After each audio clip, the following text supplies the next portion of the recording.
Story 1. In the thick of an unusually chilly October evening, I found myself meandering down a serpentine stretch of highway, eager to get home after a grueling day at the office. The sky had darkened rapidly, a storm brewing with ominous intent as the wind howled like a chorus of wailing spirits. Heavy rain began to pelt my windshield, distorting the world outside into a watery blur. Just as I was contemplating the worsening weather, my car gave an alarming shudder, and the engine emitted a desperate cough before falling silent. Coasting to the side of the road, I barely managed to steer the car onto the shoulder before it came to a complete stop. I sat there for a moment, engine key turned futilely in the ignition, hoping it was just a temporary glitch that would resolve itself. However, reality soon set in. I was stranded. Stepping out into the relentless downpour, I popped the hood and peered into the mechanical abyss, hoping to spot something obviously out of place. My limited car knowledge left me staring helplessly at the engine, not knowing where to begin. The rain soaked through my clothes, chilling me to the bone as I fumbled with the flashlight on my phone, trying to illuminate the dark cavity of the car's innards. As I prodded and poked around the engine, a sudden sense of unease washed over me. The storm's cacophony couldn't mask an eerie feeling that I was being watched. I scanned my surroundings, my flashlight beam cutting through the thick fog that had begun to roll in with the storm. That's when I noticed a figure standing a short distance away. The figure was partially obscured by the fog, appearing almost spectral against the backdrop of the swirling mists. It stood motionless, a silent observer just beyond the reach of my light. My heart skipped a beat, and a cold dread settled over me. "Hello," I called out, my voice sounding feeble against the roar of the rain and wind. There was no response. The figure remained eerily still. Gathering my courage, I decided to approach, thinking perhaps it was someone who had stopped to offer help. However, with each step I took, the figure seemed to become more indistinct, blending into the fog until, just as I was nearing, it vanished completely as if it had been nothing more than a figment of my imagination. Shaken, I hurried back to the car, my earlier concern about the engine now overshadowed by the unsettling encounter. I tried the engine once more, to no avail. Resigned to the situation, I pulled out my phone to call for roadside assistance. The battery, however, flashed a warning of low power, further adding to my growing anxiety. The wait for help was torturous. The storm seemed to rage with renewed vigor, as if to mirror my tumultuous thoughts. I kept replaying the sight of the mysterious figure, wondering if the isolation and stress had conjured up a phantom from the fog. My imagination ran wild with possibilities. Was it a ghost, a guardian, or simply a trick of the light and my stressed mind? Time crawled by, each minute stretching interminably as I periodically checked my phone, watching the battery life ebb away. Finally, the distant sound of a vehicle approaching brought a wave of relief. The tow truck's headlights pierced through the gloom, a beacon of hope in the dreary night. The driver, a grizzled man with a kind face, greeted me with a sympathetic nod. "Rough night for a breakdown," he remarked as he assessed the situation. I mentioned the figure in the fog, half expecting him to laugh off my fears.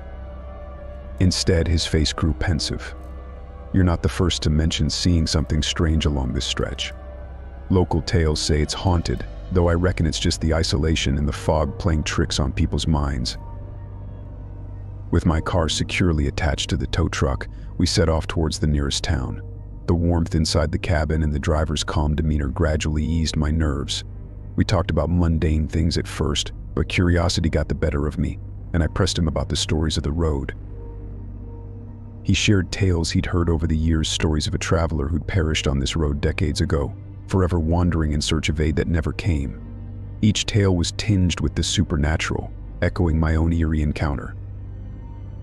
By the time we reached the service station, the storm had begun to abate, and the first hints of dawn were lightening the sky. Though the rational part of my mind remained skeptical, there was a part of me that felt I had crossed paths with something unexplainable that night. As I settled into a rental car to complete my journey home, the events of the night replayed in my mind. I couldn't shake the image of the silent figure in the fog. Whether a ghost or merely a shadow, it had left an indelible mark on my psyche. The road home seemed different now, charged with a mysterious energy, a reminder of the thin veil between the known and the unknown. Story 2. The day started with promise as I laced up my hiking boots, eager to explore the sprawling network of trails that wound through the dense forests near my mountain retreat. The weather forecast had mentioned a possibility of late afternoon showers, but the morning sky was clear and bright, emboldening me to venture deeper into the woods than I had planned. I followed the well-trodden path for several miles, mesmerized by the lush greenery and the chorus of birdsong. Eventually, my curiosity got the better of me, and I veered off onto a lesser-used trail, marked only by a faded wooden sign that was nearly swallowed by overgrowth. This forgotten path intrigued me, its obscurity promising a kind of solitude that was becoming increasingly rare. The trail was narrow and choked with brambles that clawed at my clothes as I passed. It meandered through thick groves of towering pines whose branches knitted so tightly overhead they almost obscured the sky. I was so lost in the beauty and isolation of my surroundings that I failed to notice the darkening sky until the first drops of rain pattered against the leaves. Within minutes, the drizzle escalated into a downpour, and the wind began to howl, whipping the trees into a frenzied dance. I quickened my pace, hoping to find a spot to take shelter, but the trail seemed increasingly unfamiliar. Each turn I took hoping for a sign of the main path only led me deeper into an uncharted part of the forest. My sense of direction, usually reliable, faltered as the trail appeared to shift with every step I took, leading me in confusing circles. Frustration mounting, I decided to press on, hoping that the path would eventually steer back towards something recognizable. However, as the storm intensified, my situation grew more desperate. The path became muddy and slippery, making each step a laborious effort. Lightning flashed overhead, its stark light momentarily illuminating the eerie woods and deepening my sense of foreboding. It was during one such flash that I glimpsed something through the trees that didn't belong in the natural decay of the forest. Intrigued and slightly alarmed, I made my way towards it, discovering an old campsite that looked as though it had been abruptly abandoned. A couple of rusted cans were strewn about, a torn, waterlogged tent was partially collapsed, and a small, moldy backpack lay open, its contents spilled onto the wet earth. The sight sent a shiver down my spine. The camp had an air of hurried departure, as if its previous occupants had been suddenly and decisively compelled to flee. I searched the area, hoping to find some clue as to who they might have been or what might have driven them away so quickly. Among the debris, I found a battered journal, its pages swollen with moisture but still legible. The entries were sparse, but the last few scribbles spoke of strange noises and an unnerving feeling of being watched. As I read, the wind seemed to carry whispers through the trees, echoes of the fear that had perhaps once permeated this place. Every rustle of leaves and snap of branches made me jump, my nerves strung tight as the storm raged around me. Realizing I needed to leave before darkness set in, I hastily packed the journal in my bag, its mysteries too compelling to leave behind, even amidst my growing trepidation. I attempted to retrace my steps, but the path continued to confound me, each landmark seeming altered or unfamiliar under the cloak of the storm. My mind raced with the possibilities had I wandered into some strange, mutable part of the forest, a place out of sync with the natural order. Or was the fear creeping into my thoughts merely the result of isolation and the unsettling discovery of the camp? After what felt like hours of futile wandering, my relief was palpable when I finally recognized a landmark near the main trail.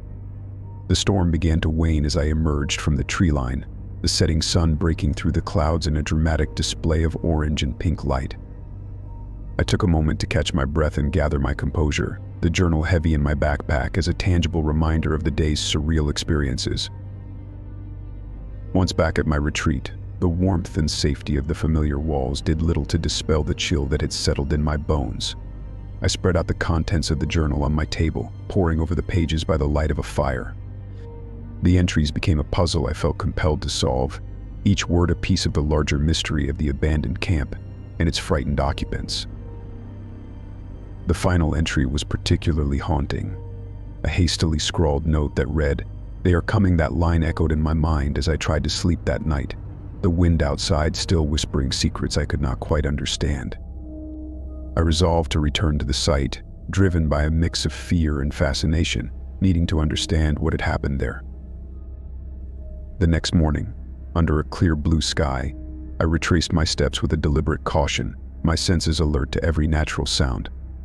The camp looked even more forlorn in the daylight, its forgotten history a stark contrast to the vibrant life of the forest surrounding it.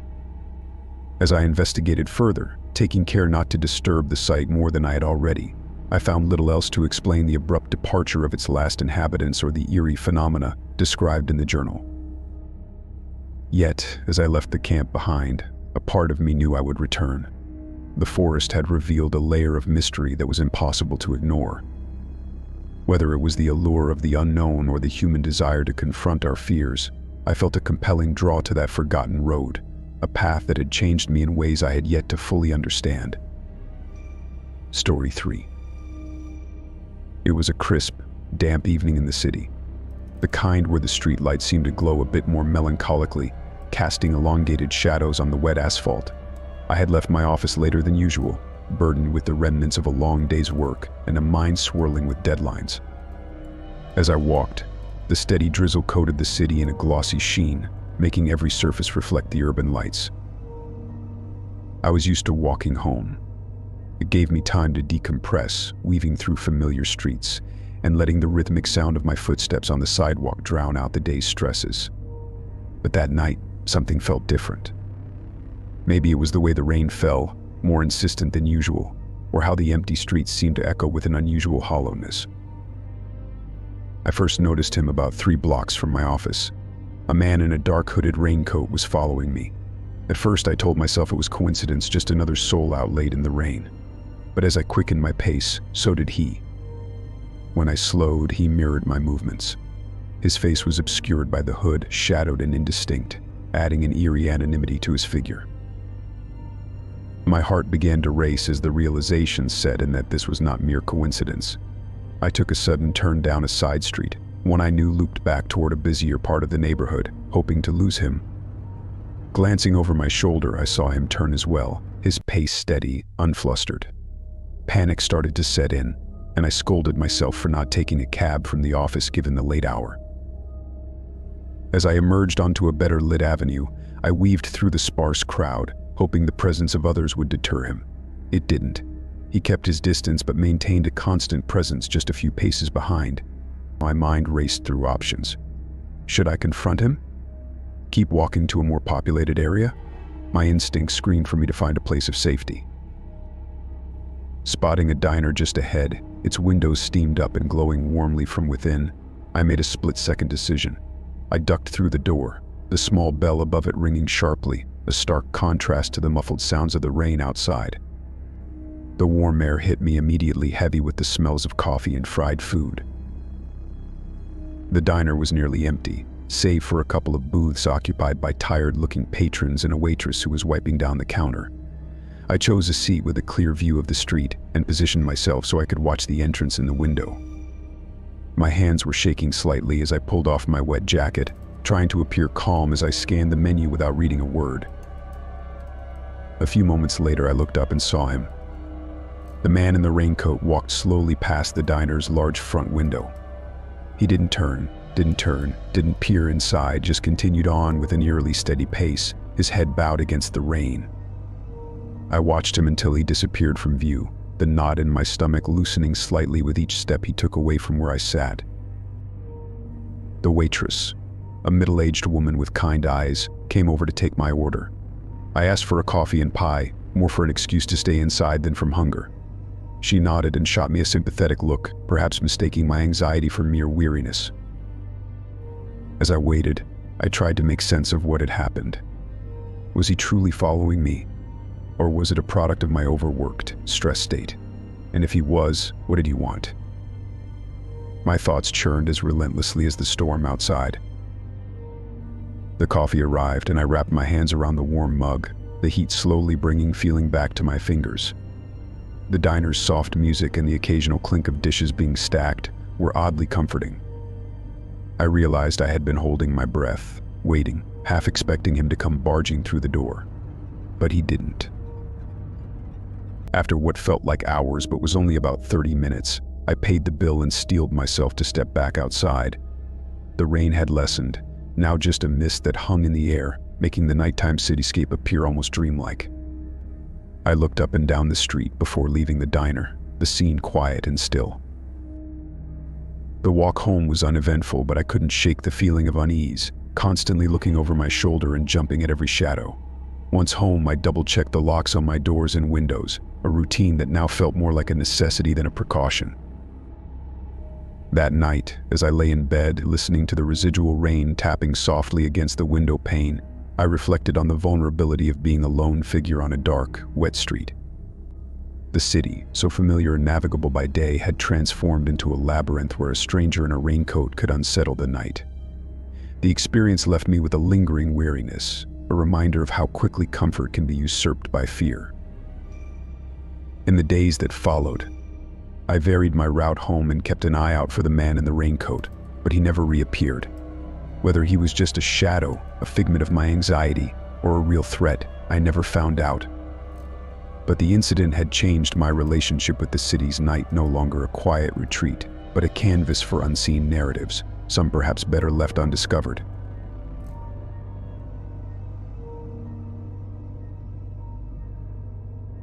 Story 4.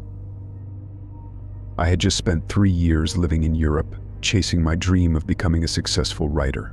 Though the experience was everything I hoped it would be, the reality of dwindling savings forced me to return to my hometown. I had arranged everything from abroad, a new apartment, a job at a local coffee shop, and even a small welcome-back party with my closest friends. What I hadn't anticipated was the series of unfortunate events that awaited me upon my return. My flight back was delayed, causing me to miss my connecting flight and leaving me stranded at an airport halfway across the country for an unexpected overnight stay. By the time I boarded the next plane, I was exhausted, anxious, and eager to settle into my new place. The weather seemed to mirror my mood. Dark clouds loomed ominously as we approached my destination, hinting at the impending downpour. When I finally arrived, the rain was torrential, soaking me through within seconds as I hurried from the taxi to the entrance of my new building. I reached into my bag, fingers numb from the cold, grasping for the keys that the landlord had mailed to me weeks earlier. I found them, and with a deep breath, I ascended the steps to the front door of the apartment building, sheltering under the small awning as I attempted to unlock the door. The key wouldn't turn. Confused and shivering, I tried again, applying more pressure, thinking perhaps the lock was just stiff from disuse. But it was no use, the key wouldn't budge. Panic fluttered in my chest as I considered the possibility of a mix-up with the keys. But then a more troubling thought crossed my mind. Had the locks been changed? Peering through the glass panel of the door, the dimly lit lobby was empty, the silence adding to the eerie feeling of the night. I decided to check around the back, thinking maybe I could gain entry through another door, or at least find someone who could help me. As I rounded the corner of the building, the rain pelted me mercilessly. I was about to give up and call my landlord when I noticed a light on in what was supposed to be my apartment. My heart sank. I approached the window cautiously, wiping the rain from my face with my sleeve. Through the rain-streaked glass, I could see into the living room. It looked different from the photos I had been sent. New furniture, different curtains. A pang of confusion and fear struck me as I realized someone else was living in my apartment. I leaned closer, squinting through the glass, when suddenly a shadow moved toward the window from inside. I recoiled in shock, my heart racing. Without a second thought, I turned and ran back towards the street, not stopping to see who or what had been in the apartment. Out of breath and thoroughly soaked, I found shelter under a nearby storefront and dialed my landlord's number with trembling fingers. Each ring heightened my anxiety until finally, he picked up. Hello, his voice was groggy with sleep. Mr. Thompson, it's me, I said, struggling to keep my voice steady. There's someone in my apartment. And my key doesn't work. I think you gave me the wrong keys, or... There was a pause on the line, then a heavy sigh.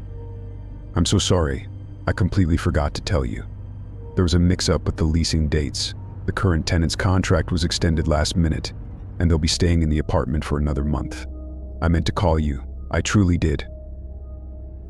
My relief at the explanation was tempered by frustration and a growing sense of helplessness.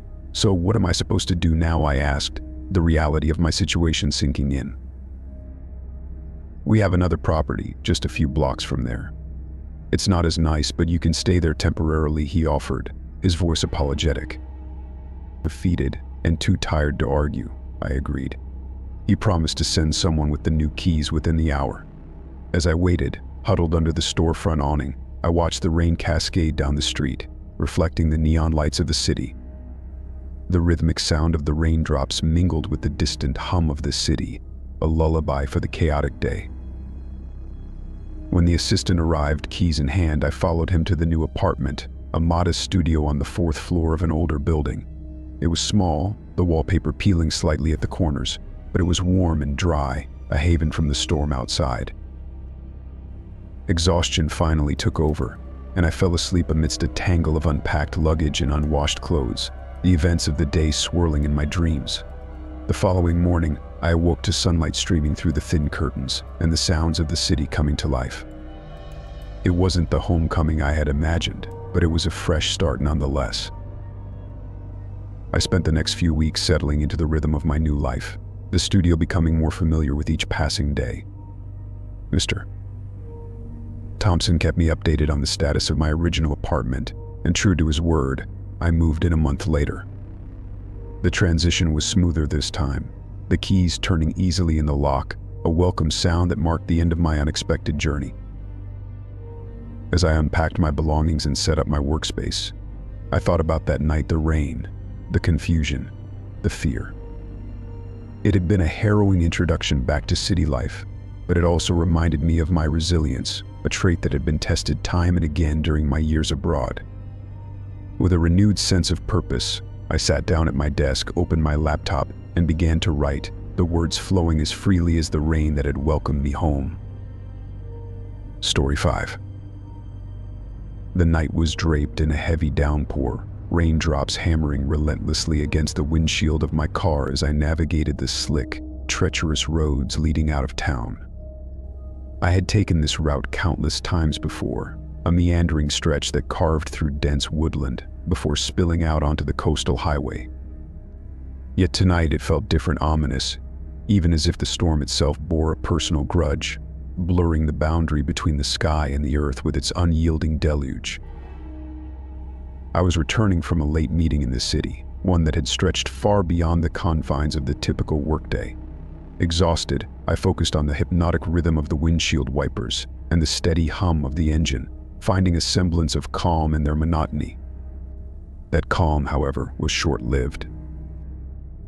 It started subtly, almost imperceptibly, a soft thumping from the backseat. At first, I dismissed it as the sound of my briefcase shifting with each turn. As the noise persisted, though, it grew harder to ignore. Thump. Thump. A rhythmic pattern that seemed too deliberate, too intentional to be mere coincidence. With a glance in the rearview mirror, I saw nothing but the empty backseat, dimly lit by the occasional streetlight that flickered past. The rational part of my mind chalked it up to fatigue, a trick of the imagination fueled by the late hour in the eerie storm. Yet the thumping continued, growing louder, more desperate. Pulse quickening, I decided to pull over at the next lay-by. The road was deserted, the only sounds the relentless pelting of rain and the occasional distant rumble of thunder. Hands trembling slightly, I grabbed my flashlight from the glove compartment and stepped out into the night, rain immediately soaking through my clothes. The beam of my flashlight cut through the darkness, landing on the back seat as I opened the rear door. The sight that greeted me made my heart skip a beat. There, on the fabric of the seat, were wet footprints, small, like those of a child. The footprints led from one side of the back seat to the other, then disappeared abruptly, as if whoever or whatever had made them had simply vanished into thin air. I stood there, drenched and shivering, not just from the cold but from the surge of fear that gripped me. There was no sign of any passenger, no indication of how someone could have entered or left the car without opening a door. The windows were fogged up from the inside, adding to the car's claustrophobic feel. After a moment's hesitation, I searched the entire car, probing under the seats and even checking the trunk. Nothing. No one was there. The rational explanations dwindled as the eerie nature of the situation settled in. Deciding it was best to leave, I got back behind the wheel, the wet footprints a chilling reminder of the unexplained mystery. As I resumed my drive, the atmosphere inside the car shifted. The temperature seemed to drop, my breath visible in the air as I exhaled. The backseat thumping had ceased, but it was replaced by a new sound, a soft whisper-like giggle, fleeting yet distinctly audible over the storm's cacophony. Every hair on my neck stood on end. I focused on the road ahead, urging myself to keep calm, to make it out of the woods and onto the clearer, safer highway. But the giggling grew louder, a playful sound that had no place in the lonely confines of my car. I couldn't ignore it anymore. It was real as the chilling cold that had enveloped me. Finally, the trees began to thin out, the first signs of the coastal road appearing through the downpour. Relief washed over me as civilization seemed within reach again. Yet, as I glanced back into the rearview mirror, my relief turned to horror. For a fleeting second, I saw an indistinct figure in the back seat, small and shadowy, its features obscured by the darkness. I jerked my eyes back to the road, heart racing. When I dared to look again, the back seat was empty once more, as if nothing had ever been there. The rest of the drive was a blur of fear and confusion, every shadow and sound making me flinch. When I finally reached home, the storm had begun to ebb, the rain tapering off to a light drizzle. I sat in the driveway for a long moment, grappling with the night's events. The wet footprints had dried, leaving faint outlines on the fabric, a lingering proof of the night's eerie encounter. Days turned into weeks, and life resumed its normal pace, but the memory of that night lingered. I avoided the wooded road, taking longer, more populated routes instead. The mystery of the backseat passenger remained unsolved, a haunting enigma that continued to perplex and frighten me. Sometimes, in the quiet of the night, I would find myself listening intently for any sound out of place, half expecting to hear that soft, eerie giggle again. But it never came. Whatever had visited me that stormy night remained a whisper of the past, a ghostly presence that had touched my life briefly and inexplicably, leaving behind nothing but footprints and an enduring shiver down my spine. Story 6. It was a dreary, overcast day when I decided to take a walk through the local park. Rain had been falling steadily since morning, leaving the city cloaked in a persistent, chilling drizzle that seemed to seep into every crevice. The park, usually bustling with joggers, dog walkers, and families, was desolate, an empty expanse that mirrored my somber mood. I pulled my coat tighter around myself as I ventured deeper into the park, the path slick with wet leaves and the air thick with the musky scent of rain-soaked earth. The usual vibrant greens of the trees and shrubs were muted under the gray sky, and the playground, often filled with the laughter and shouts of children, stood silent, its swings swaying gently in the wind. As I walked, lost in thought, a sound cut through the silence, a voice calling my name. Sam had echoed, clear and distinct. Startled, I stopped and looked around, expecting to find a friend or an acquaintance who might also be braving the weather for a walk. But there was no one. The park was as empty as it had seemed moments before. Puzzled, I resumed walking, quickening my pace slightly. The voice came again, more insistent this time. Sam had seemed to come from all around me, a disembodied call that made the hairs on the back of my neck stand up. My heart began to beat faster as I spun around, scanning the empty paths, the deserted picnic areas, and the still swings. Determined to find the source, I headed towards the playground. The voice seemed to bounce off the metal frames of the swings and the slide, creating echoes that mingled with the sound of the falling rain. Sam over here had beckoned again, seemingly playful yet eerie in the emptiness. Reaching the playground, I stood still, listening intently. The rain was my only companion, its steady patter against the plastic and metal of the playground equipment the only real sounds in the air. Yet the voice had been so clear, so unmistakably calling my name. Shaking off a shiver, I called out, "Hello, who's there?" My voice sounded strange in the open space, almost swallowed up by the expanse of the park. There was no response, just the echo of my own voice bouncing back at me from the deserted playground structures. The realization that I was indeed alone was both a relief and a new source of anxiety. Could I be imagining things? Was the isolation of the park playing tricks on my mind? I decided to walk the perimeter of the playground, a part of me still unwilling to let go of the idea that someone might be hiding, perhaps playing a prank. As I approached the slide, the ground slicked beneath my feet.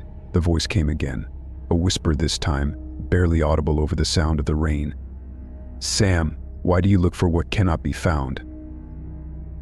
That question, posed in such a mysterious, almost philosophical manner, stopped me in my tracks.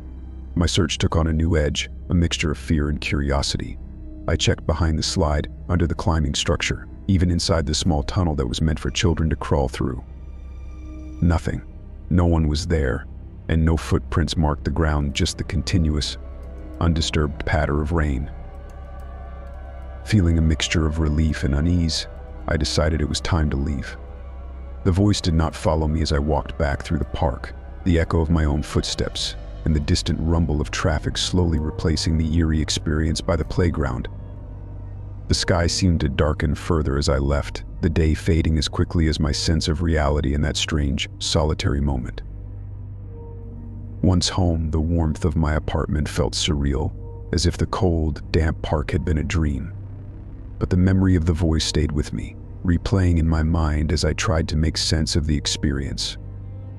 Was it my imagination fueled by the solitude and the eerie setting? Or had something inexplicable truly reached out to me in that deserted park? In the following days, I found myself drawn back to the park, almost against my will. The rain had stopped, and life had returned to the green space. Children played on the swings, couples walked hand in hand, dogs chased frisbees. Yet the normalcy of these scenes couldn't erase the chill of that rainy day when the park had been a stage for something unfathomable. I never heard the voice again, and no amount of rational explanation could completely dispel the shroud of mystery that had wrapped around me. The park remained a place of beauty and recreation, but for me it also held a secret, a whisper of the unknown that lingered in the echoes of my own footsteps, a reminder of the day the voice called my name with no one there to speak it.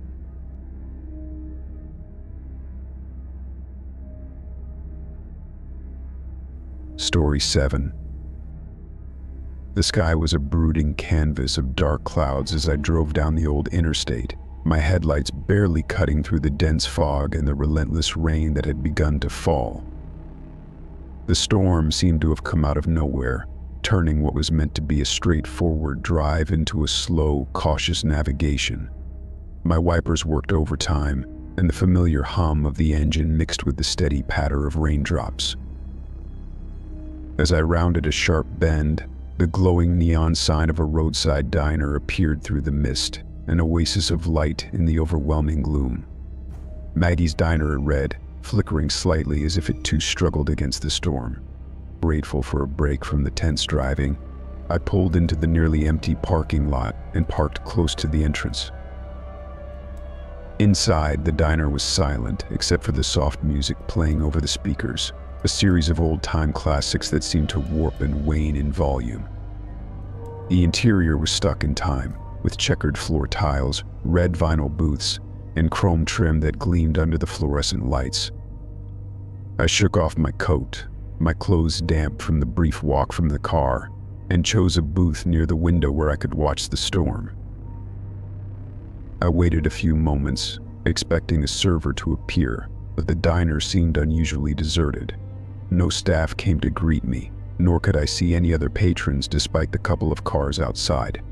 Confused but not yet concerned, I walked over to the counter, where menus were stacked neatly in a holder. Grabbing one, I returned to my booth and flipped it open, deciding on a simple meal that wouldn't take long to prepare, just in case I needed to get back on the road quickly. After making my choice, I waited, glancing occasionally towards the kitchen door and the empty counter, expecting someone to appear at any moment. But no one came. The quiet was unsettling. The only sounds were the continued patter of rain against the windows and the distant thunder. Feeling uneasy, I called out, "Hello? Is anyone here?" My voice seemed to echo slightly in the empty diner. There was no response, no movement from behind the counter or the kitchen. The silence that followed was oppressive, almost tangible. Deciding against leaving just yet, I placed my order slip on the edge of the counter, a habit from diners more bustling than this, and returned to my booth.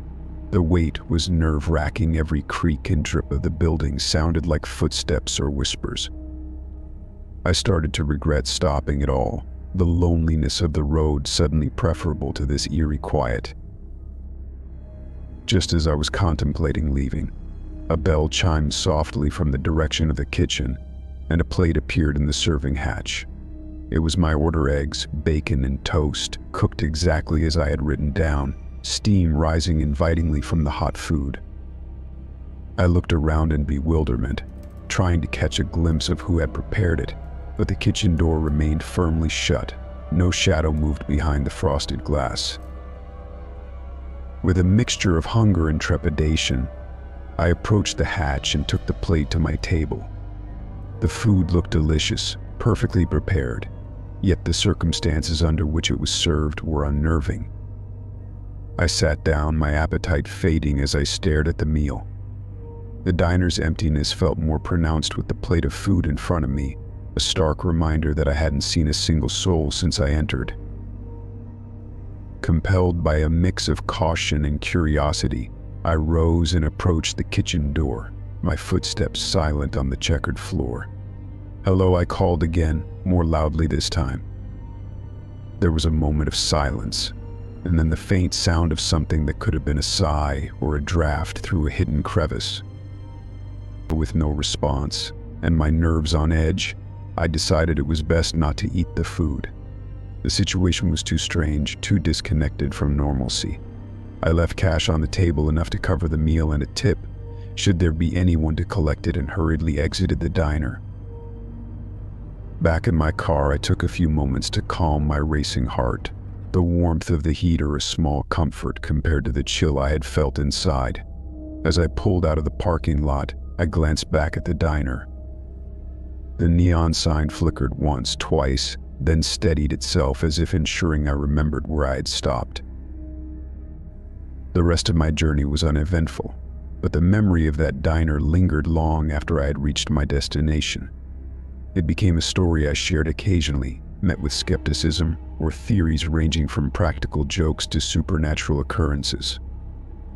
But no explanation ever truly fit what I experienced in the solitude of that stormy night at Maggie's Diner, a place that served an unseen meal, hosted by ghosts or merely shadows, on a road less traveled. Story 8. It was a rainy evening in late October when I found myself wandering the streets of the old city, the pavements slick with rain and the glow of street lamps creating halos in the misty air. I had moved to this part of town only a few weeks earlier, drawn by its mix of historic charm and urban decay, a perfect backdrop for a freelance photographer like myself. But that night, my camera lay forgotten at home as I walked aimlessly, trying to clear the cobwebs of a particularly challenging week. As I strolled, the rain intensified, causing the few pedestrians on the street to hurry along, their heads bowed against the wind. Shop windows, lit from within, offered brief respite from the gloom, displaying everything from antique furniture to modern art. It was in front of one such window, a small gallery that seemed to specialize in surreal paintings, that I first noticed the anomaly. I paused to admire a painting, catching my reflection in the rain-soaked glass. Behind my image, though, was another figure, a silhouette of someone standing just a few feet behind me. Dressed in what appeared to be an old-fashioned trench coat and a wide-brimmed hat, the figure was distinctly out of place. I turned around quickly, my heart beating a sudden staccato against my ribs, but the street was empty. There was no sign of anyone, not even a stray cat. Puzzled and feeling a slight shiver crawl up my spine, I turned back to the window. The reflection was gone. I rationalized it as a trick of the light, or perhaps my imagination, fueled by the eerie atmosphere of the rain-drenched evening. Resuming my walk, I tried to shake off the unease that had settled over me. However, as I continued down the street, the phenomenon repeated itself.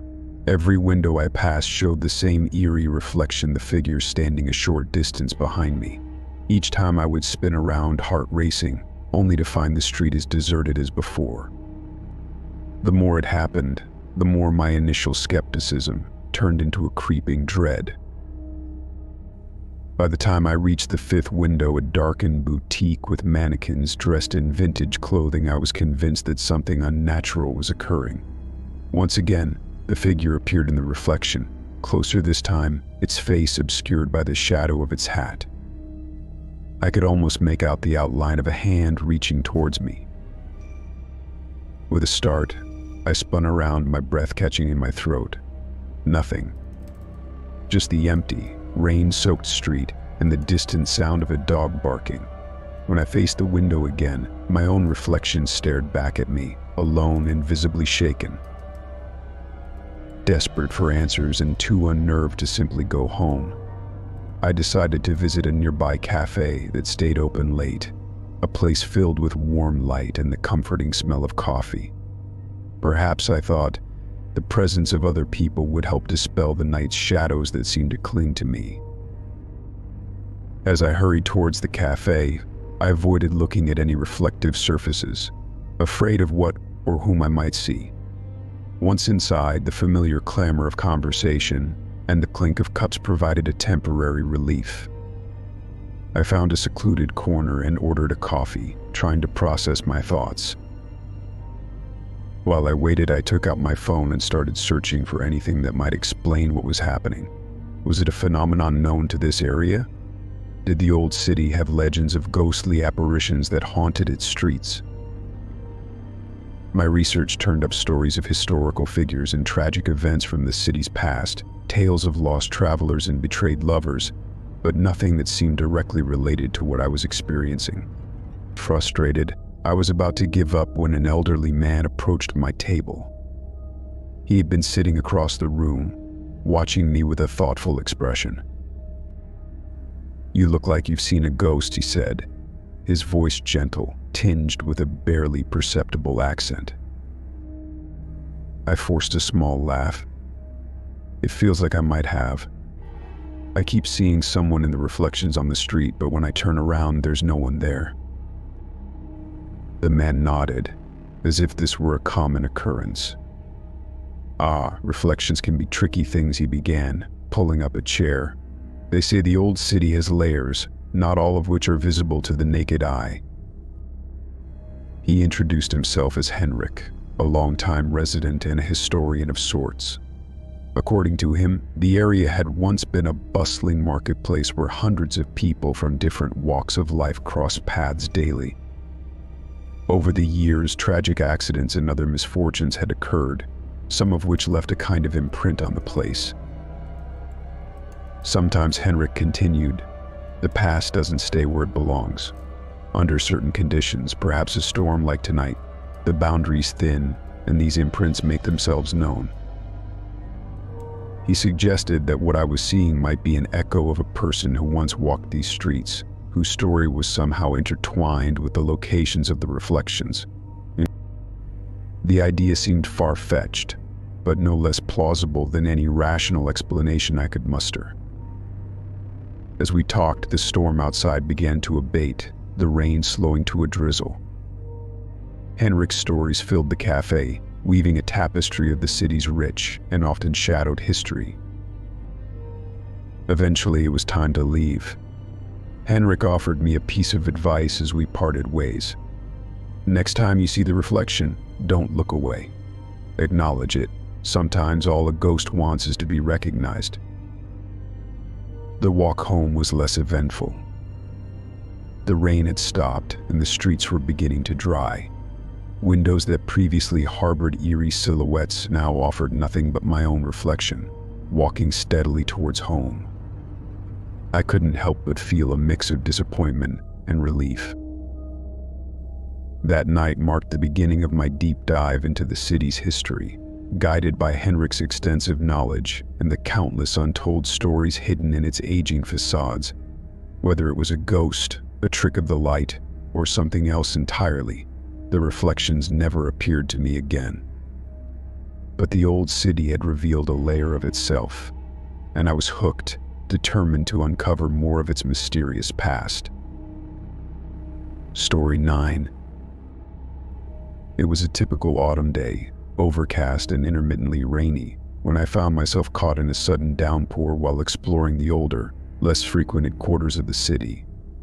The rain started as a drizzle but soon escalated into a relentless deluge, catching me unprepared and umbrella-less. As I hastened along the narrow cobblestone streets, seeking shelter, I stumbled upon a quaint cafe that seemed to materialize from the mist, its warm glow inviting. The cafe, the Whistling Kettle, had a charming, old-world feel, with large, steamy windows and a rustic wooden sign swinging gently above the door. Inside, the ambience was cozy, filled with the rich aroma of coffee and the soft murmur of conversation. A small stand by the door held several umbrellas, a sign above it reading "Borrow me, but please bring me back grateful." I took one, an old-fashioned black umbrella with a wooden handle, and promised myself to return it after my visit. After a soothing cup of tea and shelter from the storm, I resumed my day, the borrowed umbrella shielding me from the rain. The rest of the afternoon passed pleasantly as I wandered through bookstores and antique shops, the umbrella a constant companion. When the rain finally ceased and the skies cleared, I decided it was time to return the umbrella. However, finding the Whistling Kettle again proved more challenging than I had anticipated. I retraced my steps, confident in my sense of direction, but where the cafe should have been was instead an old, boarded-up building, seemingly long abandoned. Confused, I thought perhaps I had made a mistake and continued to search the surrounding streets. But no matter how many times I circled back, the charming cafe was nowhere to be found, replaced always by the same decrepit facade. It didn't make sense. I had just been there, the memory of the cafe's warm interior vivid in my mind. Perplexed, and with the umbrella still in hand, I visited a nearby bookstore where I had spent part of the afternoon. The owner, an elderly gentleman with an encyclopedic knowledge of the neighborhood, listened to my story with a furrowed brow. "The Whistling Kettle," he repeated, his tone a mix of curiosity and concern. "That cafe closed down many years ago. It was quite a popular spot in its day. Quite strange that you say you were there just today." His words sent a chill down my spine. Was it possible I had imagined the entire experience? No, that couldn't be. The umbrella I held was certainly real enough. Determined to get to the bottom of the mystery, I decided to delve deeper into the history of the Whistling Kettle over the next few days. I visited the local library and scoured online archives, piecing together the cafe's past. It had been a beloved local haunt until it closed abruptly some 20 years ago, following the mysterious disappearance of its owner, a widow named Elsie Harrow. According to old newspaper clippings, Elsie was known for her kindness and eccentricities, one of which was the umbrella stand at the cafe's entrance. She believed in trust and goodwill among her patrons, hence the sign inviting them to borrow and return the umbrellas. Her disappearance had left the community baffled, with no trace of her found despite extensive searches. Intrigued and somewhat unnerved, I returned to the site of the Whistling Kettle with the umbrella. As I stood before the old building, pondering its boarded-up windows and faded facade, a sudden gust of wind whipped around me, and the air grew inexplicably cold. Looking for the cafe voice behind me made me jump. I turned to see an old woman, her eyes bright with curiosity. She was dressed in a fashion that seemed out of another era, her clothes slightly too formal for a casual stroll. "Yes, I borrowed this umbrella, and I can't seem to find where to return it," I stammered, holding up the umbrella. Her face lit up with recognition. "Ah, you must be talking about Elsie's place. Follow me," she said, gesturing for me to follow her down the street. Bewildered but curious, I followed as she led me around the corner and then back towards the same boarded-up building. But as we approached, the scene shifted inexplicably before my eyes. The boards were gone, the paint was fresh, and the warm light of the whistling kettle shone through clear, inviting windows. The sign swayed gently, just as I remembered from my first visit. The woman smiled, seeing my astonishment. "Sometimes the past lingers a bit longer for some than for others," she said cryptically. She opened the door to the cafe, and I followed her in, the familiar smell of coffee enveloping me. Inside, I placed the umbrella back on the stand, feeling an unexplainable weight lift off my shoulders. The cafe was bustling with patrons, none of whom seemed aware of the building's dual nature. The woman ordered 2 teas, and we sat at a table by the window. "Elsie was my aunt," she explained as we sipped our tea. "She loved this place more than anything. When she vanished, it was like part of her never left. Those with a keen sense like you, who noticed the umbrella stand and respected its purpose, they sometimes see the cafe as she wished it to continue." "But why me?" I asked, still struggling to grasp the surreal experience. She shrugged lightly, a twinkle in her eye. "Maybe you needed a reminder that some things, like kindness and trust, transcend time and logic. Or maybe you just really needed an umbrella on a rainy day." We laughed, the sound mingling with the clinks and chatter of the cafe. After finishing our tea, I thanked her for her incredible kindness and stepped back onto the street. This time, when I turned around, the whistling kettle was once again just an old, boarded-up building.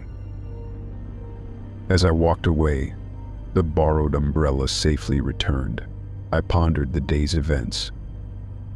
Whether it had been a glimpse into the past, a supernatural occurrence, or merely a figment of my imagination, it had given me a profound appreciation for the little acts of trust and goodwill that connect us, transcending the boundaries of time and reality.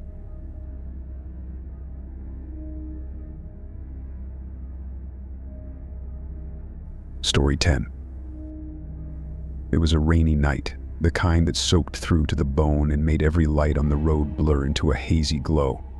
I was driving back from a business trip, winding through the mountain passes that cut through the region like the ancient paths of roaming giants. The road was notoriously lonely, especially at night, and more than once, my high beams caught glimpses of deer frozen at the edge of the forest, eyes wide with caution. Around midnight, the rain intensified, transforming from a steady drizzle into a torrential downpour. My wipers struggled against the onslaught, and the road ahead became an ominous, undulating river of black. I was considering finding a place to pull over and wait out the worst of the storm when I saw a lone figure, standing by the roadside, thumb outstretched, drenched to the skin. Picking up hitchhikers wasn't my habit, especially not in such desolate places. But something about the man's forlorn silhouette, illuminated by my headlights and shrouded in a relentless downpour, nudged at my conscience. Slowing the car, I pulled up beside him. He hurried to the passenger side and climbed in without a word, bringing with him the cold scent of the rain. "Thanks," he muttered, his voice barely above the noise of the storm. He was younger than I had first thought, probably in his mid-20s. His hair was plastered to his forehead, and his clothes a lightweight jacket and jeans were ill-suited for the weather. "No problem," I replied, turning up the heater a notch. "Where are you headed?" "Just up the road," he said, pointing vaguely toward the north. "There's a turnoff to a service road about 5 miles from here. It leads to my place." I nodded, focusing on the road as the car's beams cut through the veil of rain. He didn't offer any more information, and I didn't ask.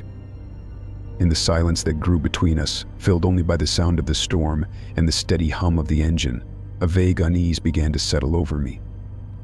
There was something unsettling about his presence, an air of profound isolation that seemed almost tangible. As we drove, I stole glances at him. He spent most of the time looking out the window, his face half hidden by the darkness outside. Occasionally, the passing lights would illuminate his features, revealing a distant, thoughtful expression. Finally, we reached the turnoff he had mentioned, a narrow, gravel path barely visible beneath the overgrowth. I slowed the car, the headlights throwing eerie shadows across the trees. "This is me," he said, his hand on the door handle. "Thanks for the ride." "No problem," I replied. "Stay safe out there." He nodded once, then stepped out into the rain, closing the door behind him. I waited for a moment, watching his silhouette merge with the shadows as he walked away. Then, I pulled back onto the road, the unsettling feeling in my gut growing stronger. It wasn't until I reached the next town, a few miles down the road, that I realized something was amiss. Glancing at the passenger seat to retrieve my phone, I froze. The seat was dry, completely dry. As if no one had been sitting there just moments ago, soaked from the rain. Confused and more than a little frightened, I pulled over. My mind raced as I tried to make sense of it. Had he been there at all? Was I so tired that I'd imagined the entire encounter? But the memory was too vivid, too precise to be a product of my fatigue. I locked the doors and peered into the back seat, half expecting, half dreading to see him there. But there was nothing. Just my briefcase and a few scattered papers. The car was locked from the inside. As I had left it when he got in, there was no way he could have left without me noticing. Shaken, I drove to the nearest diner, a 24-hour place that promised hot coffee and the comforting presence of other human beings. As I sat at the counter, sipping the bitter brew, I decided to ask the waitress if she knew anything about the turnoff or the people who lived there. "Oh, you mean the old Jenkins place?" she asked, her expression turning curious. "No one's lived there for years, not since the accident." "What accident?" I pressed, my interest piqued despite my unease. "A sad story, really," she sighed, wiping down the counter. "A young man, early 20s, died in a car crash. Bad storm like tonight, he slid right off that service road and into a tree. They say he died instantly. That was, about 5 years ago now. His parents moved away not long after, couldn't stand being here with all the memories, I suppose." The story chilled me to the bone. "Did you say it happened 5 years ago?" I asked, my voice barely a whisper. "That's right," she nodded. "Why, you look like you've seen a ghost." In a way, I supposed I had. The description matched too well, the timing too coincidental. As I drove home later that night, the rain finally easing up, I couldn't shake the feeling that I had somehow crossed paths with someone or something that wasn't meant to be there. The dry seat, his quiet demeanor, the way he vanished into the night, all seemed to point to a spectral encounter. From that night on, I never saw the hitchhiker again, but his presence lingered in my mind. I avoided that stretch of road whenever possible, especially on rainy nights. Some stories are better left unexplored, some mysteries too deep to fathom. Yet, every time a storm rolled in, I found myself glancing over at the passenger seat, half expecting to see him there, looking out into the rain on his way home. Story 11. The rain was already a fine mist when I decided to head home from my late shift at the coffee shop. The streets of the city were slick with water, reflecting the yellow glow of street lamps and the occasional red of stoplights. I had grown accustomed to cycling home in all kinds of weather, a necessary adaptation when you relied on a bike for transportation in a city that never paused for a storm. That night, however, the air held a different charge, a sense of expectation that prickled the back of my neck as I mounted my bike and set off. The usual cacophony of urban nightlife seemed muted, swallowed by the thick blanket of rain and mist that enveloped everything in a hazy shroud. The route I took was familiar, a path that wound through quieter residential streets before cutting through the old industrial district. The buildings here were relics from a bygone era, many of them abandoned and cloaked in shadows, their hollowed windows gazing out like empty eye sockets. Under normal circumstances, the desolation would feel peaceful to me, a break from the relentless bustle of the more populated areas of the city. Tonight, though, it felt as if the darkness watched and waited. As I pedaled, I became aware of a sound that was not my own. It was another set of bike wheels, slicing through the puddles with a rhythmic splash that echoed my own cadence. I glanced over my shoulder, expecting to see a fellow late-night commuter braving the weather. There was no one there. Slowing slightly, I listened more intently. The sound was unmistakable, a bicycle, close enough that I should see it. Perplexed, I stopped under a street lamp and looked around. The streets were empty, The only movements were the fluttering of wet leaves and the occasional scurry of a city rat. Yet as soon as I mounted my bike again and started pedaling, the sound returned, just off my right shoulder. A splash, a whir of gears, as clear and distinct as if someone were right beside me. The feeling of unease grew as I continued, the sense of an unseen companion riding alongside me. The rational part of my mind argued against the eerie sensation, chalking it up to echoes or a trick of the wind. But the deeper, more instinctual part of me felt a chill that had little to do with the night air. It was a presence, I was sure of it now, a presence that was keeping pace with me. Driven by a mix of fear and curiosity, I decided to test this ghostly cyclist. I increased my speed, the wheels of my bike hissing through the wet streets, the spray from the puddles soaking my pants. For a few heartbeats there was silence. Then the other set of wheels matched my pace perfectly.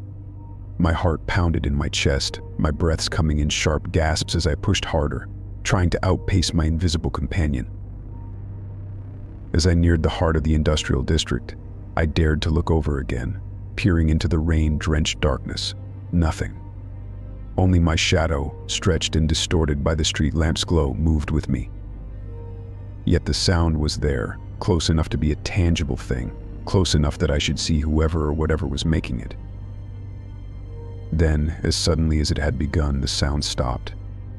I skidded to a halt, my heart racing, listening to the silence that fell heavy around me. The rain had eased, the mist was lifting, and the empty street stretched out both ahead and behind me without a sign of life. I stood there, catching my breath, trying to make sense of what had happened. There was no logical explanation. It was as if the cyclist had vanished into thin air, leaving me alone with the echoes of a shared journey that perhaps had only ever been in my mind.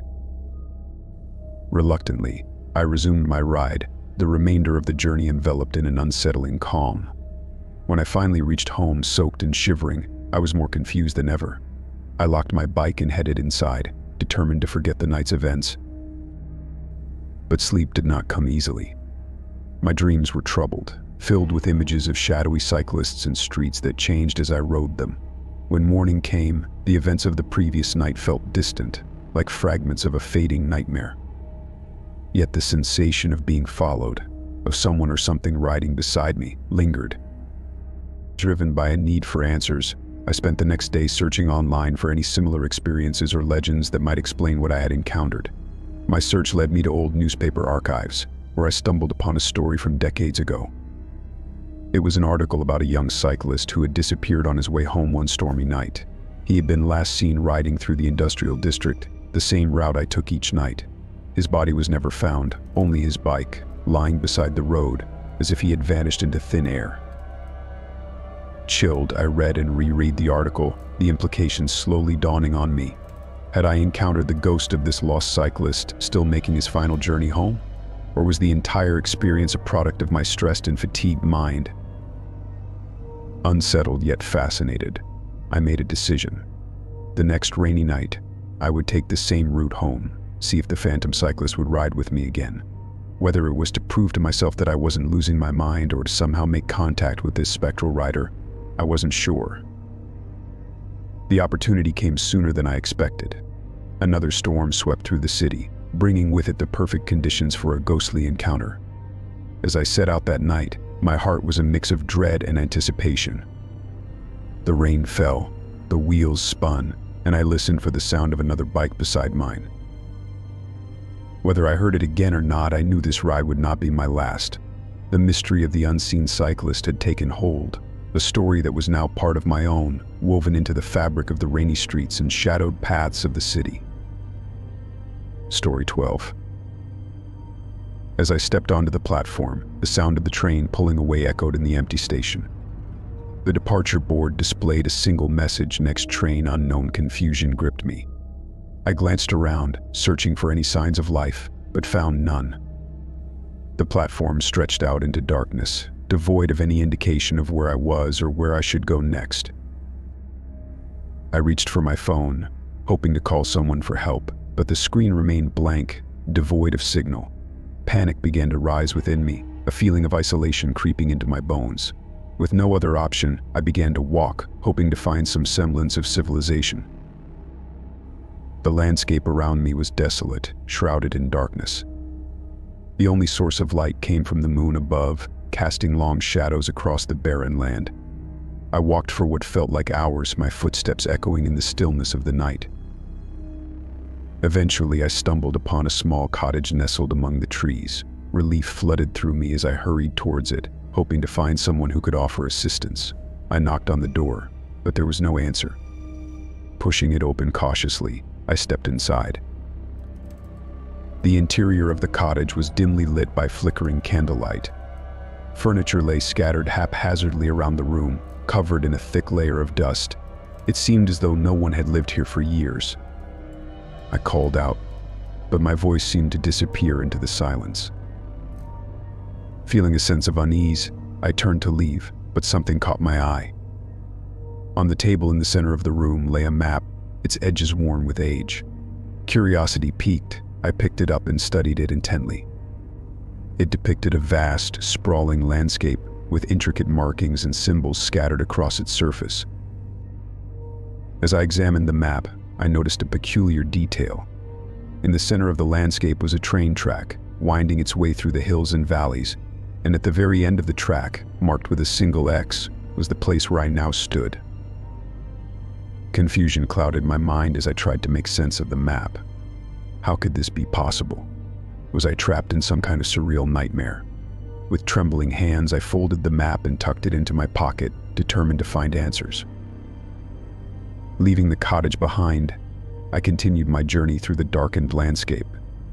The hours passed in a blur as I trudged onward, my mind consumed by thoughts of the mysterious train and the enigmatic map. Eventually, I came upon a clearing, and there, illuminated by the moonlight, stood the train. It was unlike any train I had ever seen before, its sleek silver exterior gleaming in the darkness. Without hesitation, I approached it, determined to uncover the truth. As I climbed aboard, a sense of apprehension washed over me. The interior of the train was eerily quiet, devoid of any signs of life. I made my way down the narrow aisle, passing row after row of empty seats. At the end of the carriage, I found a door marked engine room. With a deep breath, I pushed it open and stepped inside. What I saw took my breath away. The engine room was a labyrinth of pipes and machinery, pulsating with life. At the center of it all stood a figure, shrouded in shadow. As I approached, the figure turned to face me, revealing piercing blue eyes that seemed to see right through me. "You've come seeking answers," the figure said, their voice echoing through the room. "But the truth is far more complex than you can imagine." With trembling hands, I reached into my pocket and pulled out the map, holding it out for the figure to see. "What is this place?" I demanded, my voice filled with desperation. The figure studied the map for a moment before nodding solemnly. "This is the realm of the eternal train," they replied, "a place between worlds where time holds no sway." As the figure spoke, everything began to fall into place.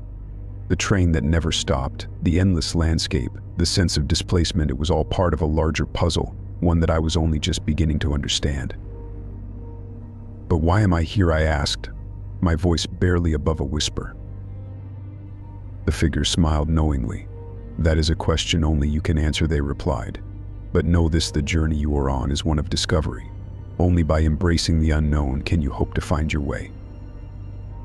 With those cryptic words, the figure vanished into thin air, leaving me alone in the engine room. I stood there for a moment, lost in thought, before making my way back to the carriage. As the train rumbled onward, I sat in my seat, the map clutched tightly in my hand. Though I still had many questions, I felt a sense of peace wash over me. For the first time in a long while, I felt as though I was exactly where I was supposed to be, on a journey of endless possibility, with no destination in sight.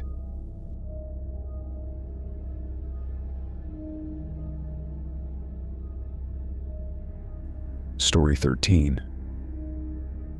The bustling city streets stretched out before me, a maze of concrete and steel teeming with life. I stood on the corner, watching as pedestrians hurried past, their faces obscured by the shadows of towering skyscrapers. Across the street, Bathed in the glow of neon lights lay the other side, a place of mystery and allure that seemed to beckon me with every passing moment. With a sense of determination, I stepped off the curb and into the street, my gaze fixed on the distant sidewalk. But as I began to make my way across, a sudden cacophony of horns filled the air, and headlights bore down on me from all directions. Panicked, I stumbled back onto the safety of the sidewalk, narrowly avoiding disaster. Confusion gripped me as I looked around, searching for any sign of what had just happened. But to my astonishment, the street was empty once more, the cars and pedestrians gone as if they had never existed. It was as though I had imagined the entire ordeal. Shaken but undeterred, I resolved to try again. With a deep breath, I stepped off the curb and into the street once more, my eyes locked on the other side. But once again, as if by some cruel twist of fate, the cars reappeared out of nowhere, their headlights blinding me as they bore down on me with frightening speed. Heart pounding, I retreated to the safety of the sidewalk, the other side of the street seeming increasingly distant and unreachable. What was happening to me? Was I trapped in some kind of twisted reality, doomed to wander the same stretch of pavement for all eternity? As I pondered these questions, a voice spoke from behind me, causing me to startle in surprise. I turned to see an old man standing there, his eyes twinkling with amusement. "Having trouble crossing the street?" he said, his voice tinged with a hint of mischief. I nodded, unable to find the words to express my confusion. The old man chuckled softly, gesturing for me to follow him as he began to walk down the sidewalk. "You're not the first to experience this phenomenon," he said, glancing back at me over his shoulder. "Many have tried to reach the other side, only to be thwarted by the same invisible barrier." Intrigued, I fell into step beside him, eager to hear more. The old man explained that the street was not what it seemed. It was a gateway of sorts, a threshold between two worlds. Those who sought to cross it were tested, their determination and resolve put to the ultimate trial. But why, I asked, my mind reeling with the implications of his words. The old man shrugged, his expression enigmatic. "Some say it's a test of character, a way to separate the worthy from the unworthy. Others believe it's simply a quirk of fate, a cosmic joke played out on an unsuspecting populace." As we walked, the old man shared tales of others who had attempted to cross the street. Some had succeeded, their determination carrying them through to the other side, while others had faltered, their spirits broken by the relentless onslaught of obstacles. But despite the odds, there were those who refused to give up, who persisted in their quest no matter the cost. It was these individuals, the old man explained, who held the key to unlocking the secrets of the street and uncovering the truth that lay beyond. As we reached the end of the block, the old man turned to me, his eyes twinkling with mischief once more. "Well, my friend, it seems you have a choice to make," he said, gesturing towards the street ahead. "Will you continue to try and cross, despite the odds, or will you turn back, content to remain on this side for the rest of your days?" I hesitated for a moment, the weight of his words sinking in. But then, with a newfound sense of determination, I squared my shoulders and stepped off the curb once more, my eyes fixed firmly on the other side. The cars appeared once more, their headlights blazing as they bore down on me with frightening speed. But this time I stood my ground, my resolve unshakable. With each step, the other side drew nearer, until finally, with a surge of triumph, I stepped onto the opposite sidewalk, the sounds of the city fading into the distance behind me. As I stood there, basking in the glow of my accomplishment, I couldn't help but smile. For in that moment I knew that I had overcome the greatest obstacle of all, not just the cars and the chaos of the street, but the doubts and fears that had held me back for so long. With a newfound sense of purpose, I turned and walked away, eager to explore the mysteries of the world that lay beyond the street. And though I knew that there would be challenges ahead, I faced them with confidence, secure in the knowledge that no obstacle could ever stand in my way again. Story 14. The rain poured down in sheets, turning the world outside into a blur of gray. I hurried down the deserted street, searching desperately for shelter from the storm. Lightning flashed overhead, illuminating the empty storefronts and abandoned alleyways that lined the sidewalk. And then, like a beacon of hope in the darkness, I spotted an old phone booth nestled in the corner of the street, its glass panes fogged with condensation. With a sigh of relief, I dashed towards it, seeking refuge from the relentless downpour. As I stepped inside, the sound of rain pounding against the metal roof echoed in my ears. I shook off my coat, the fabric heavy with water, and leaned against the cold metal walls of the booth. For a moment, I allowed myself to relax, grateful for the temporary respite from the storm raging outside. But then, as if on cue, the phone began to ring. I glanced at it in surprise, my heart pounding in my chest. Who could be calling in the middle of a storm? With trembling hands, I lifted the receiver to my ear, half expecting to hear the voice of a concerned friend or loved one on the other end. But instead, all I heard was heavy breathing, deep, ragged breaths that sent a shiver down my spine. I felt a chill creep over me as I listened, the hairs on the back of my neck standing on end. "Hello," I ventured, my voice barely above a whisper. There was no response, only the sound of the breathing growing louder, more insistent. Panic began to rise within me as I struggled to make sense of what was happening. Who was calling me? And why? With a sudden surge of fear, I slammed the receiver back onto the hook and backed away from the phone, my heart pounding in my chest. The booth felt suddenly claustrophobic, the walls closing in around me as I struggled to catch my breath. Outside, the storm raged on, the sound of rain drumming against the roof of the booth like a relentless drumbeat. I glanced out the fogged glass panes, half expecting to see someone or something lurking in the shadows beyond. But there was nothing, only darkness and rain. For what felt like an eternity, I stood there, frozen in fear, my mind racing with unanswered questions. Who had been on the other end of the line? And why had they called me in the midst of the storm? As the minutes ticked by, the phone remained silent, the heavy breathing fading into the background like a distant memory. And yet, despite the absence of sound, I couldn't shake the feeling of unease that lingered in the air.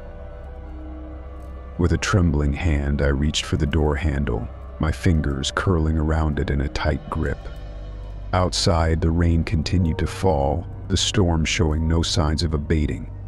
But despite the weather, I knew that I couldn't stay in the booth a moment longer. With a deep breath, I pushed open the door and stepped out into the street, the cold rain soaking me to the bone. But as I did, I couldn't shake the feeling that I was being watched, that unseen eyes followed my every move from the darkness beyond. Shivering, I hurried down the street, my footsteps echoing in the empty silence of the night. Behind me, the phone booth stood silent and empty, a lone sentinel in the storm. As I walked, my mind raced with unanswered questions. Who had called me in the phone booth? And why had they chosen to remain silent, their heavy breathing the only indication of their presence? But try as I might, I couldn't find any answers, only a deep sense of unease that clung to me like a second skin. And as I disappeared into the darkness of the night, I couldn't shake the feeling that I had stumbled upon something beyond my understanding, something dark and mysterious that lurked just out of reach, waiting to reveal itself in the depths of the storm. Despite my best efforts to shake off the eerie encounter, the memory of the heavy breathing haunted me as I navigated through the rain-soaked streets. Each passing shadow seemed to hold the promise of a lurking presence, and every distant sound sent a jolt of fear through my veins. I quickened my pace, desperate to reach the safety of my home and leave the unsettling phone booth behind me. But no matter how fast I walked, the feeling of being watched persisted, a constant reminder of the unknown lurking just beyond the edge of my perception. Finally, after what felt like an eternity, I reached my doorstep. With a sigh of relief, I fumbled for my keys, eager to put the night's events behind me. But as I stepped inside and closed the door behind me, I couldn't shake the feeling that the heavy breathing was still echoing in the back of my mind, a chilling reminder of the darkness that lurked just beyond the reach of the street lights. Story 15. The woods stretched out before me, a tangle of trees and undergrowth that seemed to swallow up any trace of the outside world. I trudged through the dense foliage, my heart heavy with worry for my lost dog. His name was Max, a loyal companion who had been by my side through thick and thin. But now, he was gone. I called out his name, my voice echoing through the silent forest. But there was no response, only the rustle of leaves in the wind and the distant cawing of birds overhead. Fear gnawed at my stomach as I pressed on, determined to find him no matter the cost. Hours passed as I searched, my footsteps echoing in the stillness of the woods. But just as despair threatened to consume me, I spotted something hanging from a branch up ahead, a collar, shimmering in the dappled sunlight. My heart leaped into my throat as I rushed forward, my hands trembling as I reached out to grab it. It was Max's collar, unmistakable in its design and worn from years of use. But there was no sign of him anywhere, no trace of his presence save for the empty collar dangling from the branch. Confusion clouded my mind as I tried to make sense of what I was seeing. How had Max's collar ended up here, hanging from a branch in the middle of the woods? And where was he now? With a sinking feeling in my chest, I realized that I had stumbled upon a mystery far greater than I had anticipated. Determined to uncover the truth, I continued to search the area, scouring every inch of the forest for any sign of my beloved dog. But no matter how hard I looked, there was no trace of him to be found. It was as though he had vanished into thin air, leaving behind only his collar as a haunting reminder of his absence. As the sun began to dip below the horizon, casting long shadows across the forest floor, I knew that I had no choice but to return home empty-handed. But as I made my way back through the woods, a sense of unease settled over me like a heavy cloak. Something wasn't right. The collar hung heavy in my hand, its weight a constant reminder of the mystery that had unfolded before me. Had someone taken Max, or had he wandered off on his own, lost and alone in the vast expanse of the woods? I couldn't shake the feeling that there was more to this than met the eye, that there was some dark force at work behind Max's disappearance. And as I reached the edge of the woods and emerged into the fading light of dusk, I made a vow to myself I would not rest until I had uncovered the truth. Days turned into weeks as I searched tirelessly for any clue that might lead me to Max.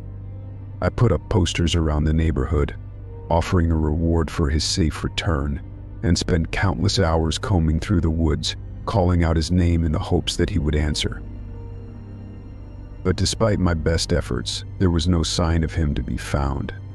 It was as though he had vanished without a trace, leaving behind only memories and unanswered questions. As the days turned into months, I began to lose hope. Had I imagined the collar hanging from the branch? Was Max ever truly here, or had it all been a figment of my imagination?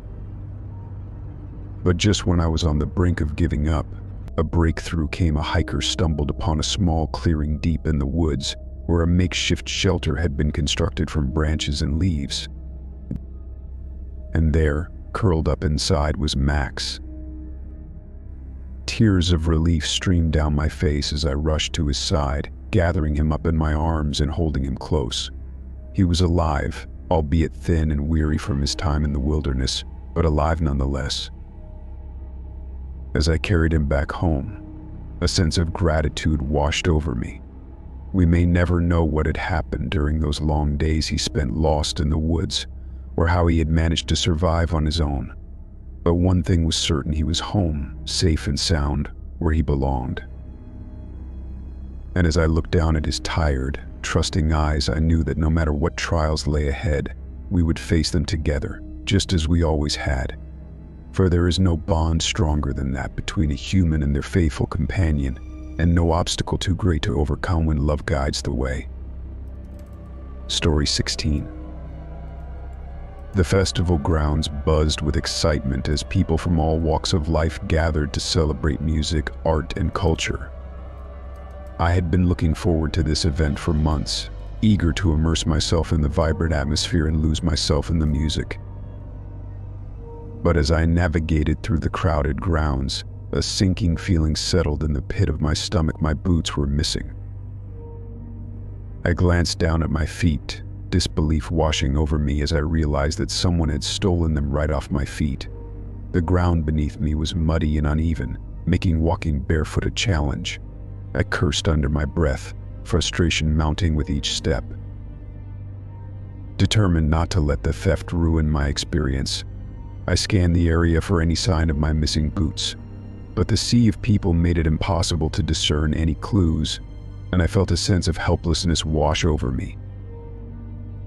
Just as I was about to give up hope, something caught my eye: a set of footprints leading away from the crowd and into a nearby field. They were deep and distinct, as though made by someone carrying a heavy load. Heart pounding with a mixture of anticipation and trepidation, I followed the footprints into the field, the soft grass tickling my bare feet with each step. The festival faded into the background as I focused all my attention on the trail ahead, determined to uncover the truth behind my stolen boots. The footprints meandered through the field, weaving between patches of wildflowers and tall grass. I trudged on, the ground growing softer beneath my feet as I ventured further into the unknown. And then, just as suddenly as they had appeared, the footprints came to an abrupt end.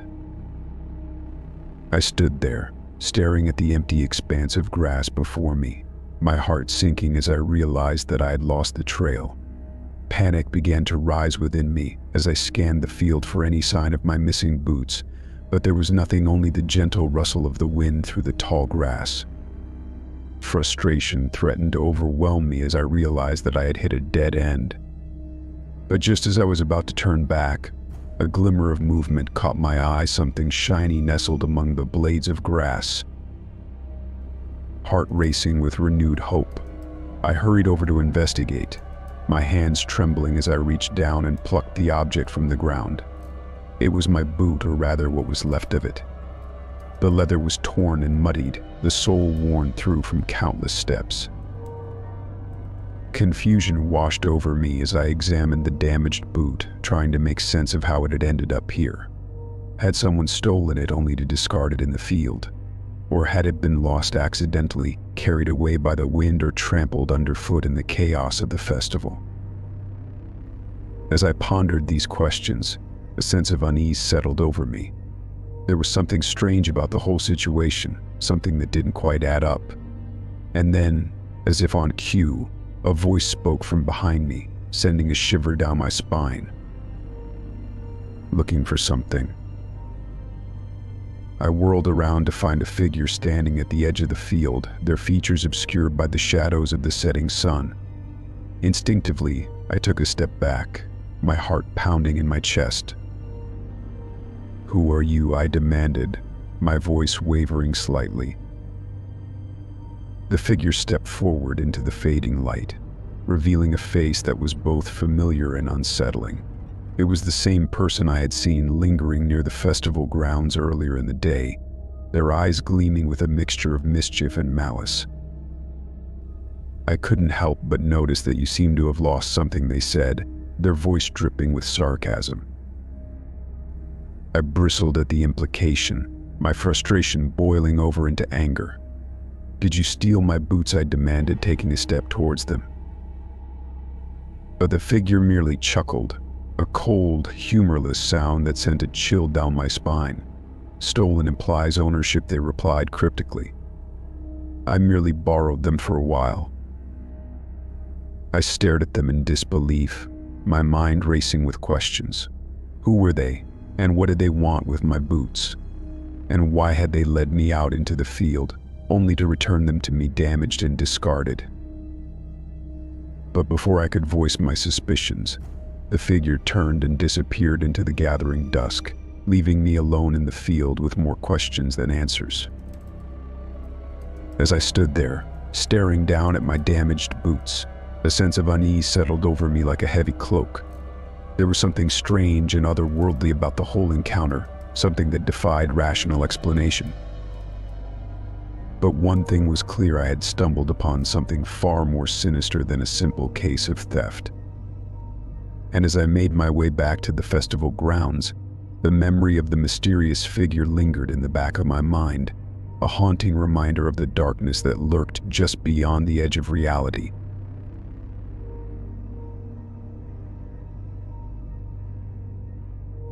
Story 17. The rain had been relentless, pounding against the earth with a fury that seemed to match my own racing thoughts.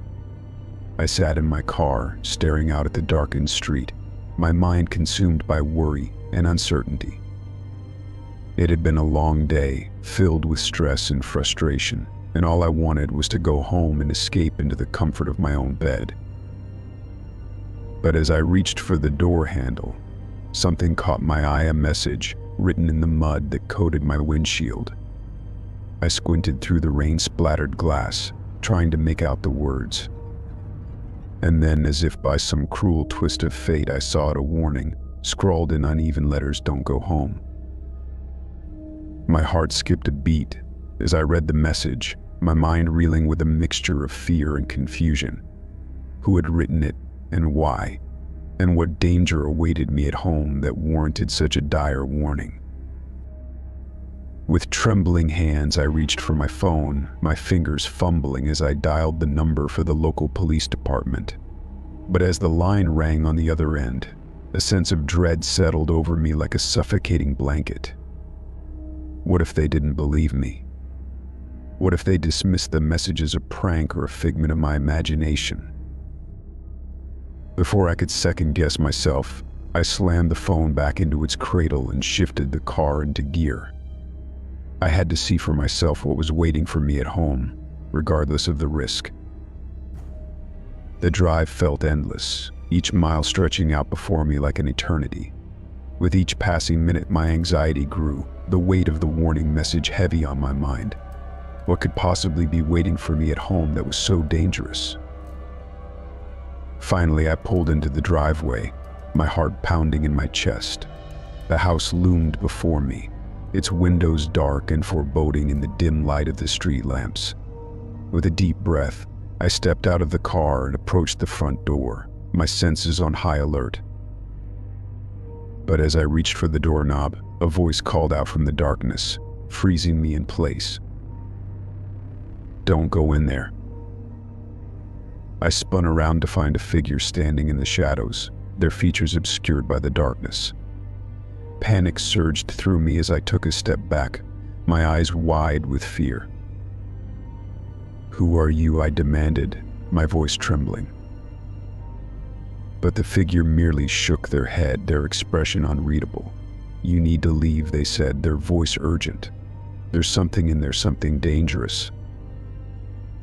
I hesitated for a moment, torn between the warning of the mysterious stranger and the pressing need to see for myself what lay beyond the threshold of my own home.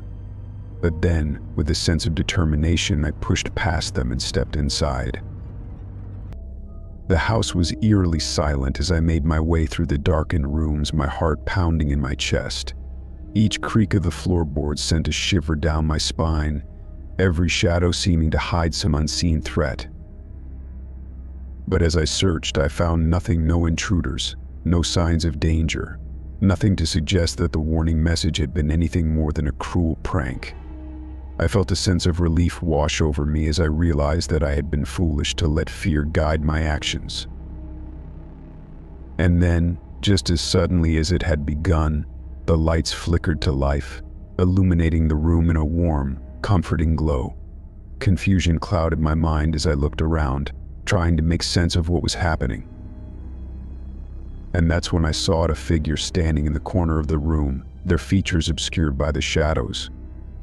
My heart leapt into my throat as I realized that it was the same person who had warned me not to go home. "What do you want?" I demanded, my voice trembling with fear. But the figure remained silent, their gaze fixed on me with an intensity that sent a chill down my spine.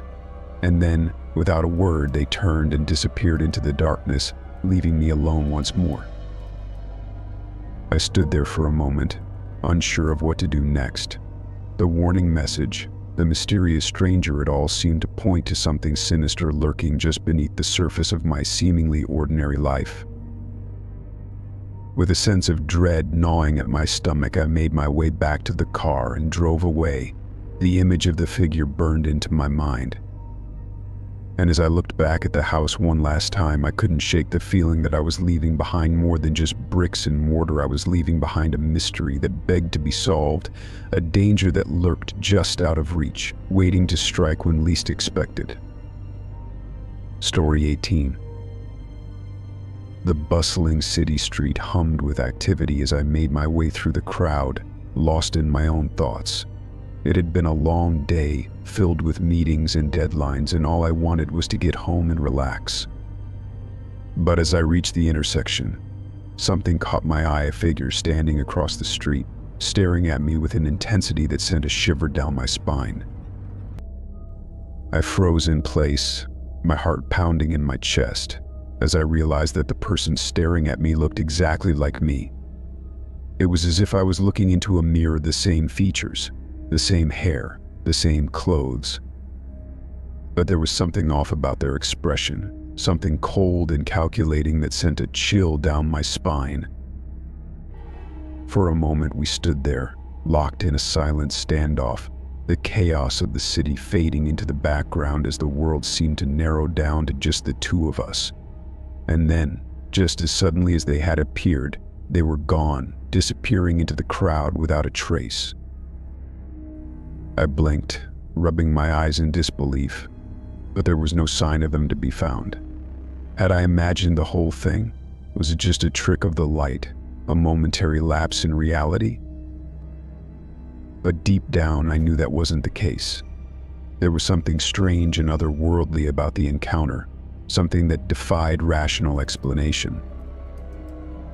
With a sense of unease gnawing at my stomach, I continued on my way, trying to shake off the lingering feeling of dread that clung to me like a second skin.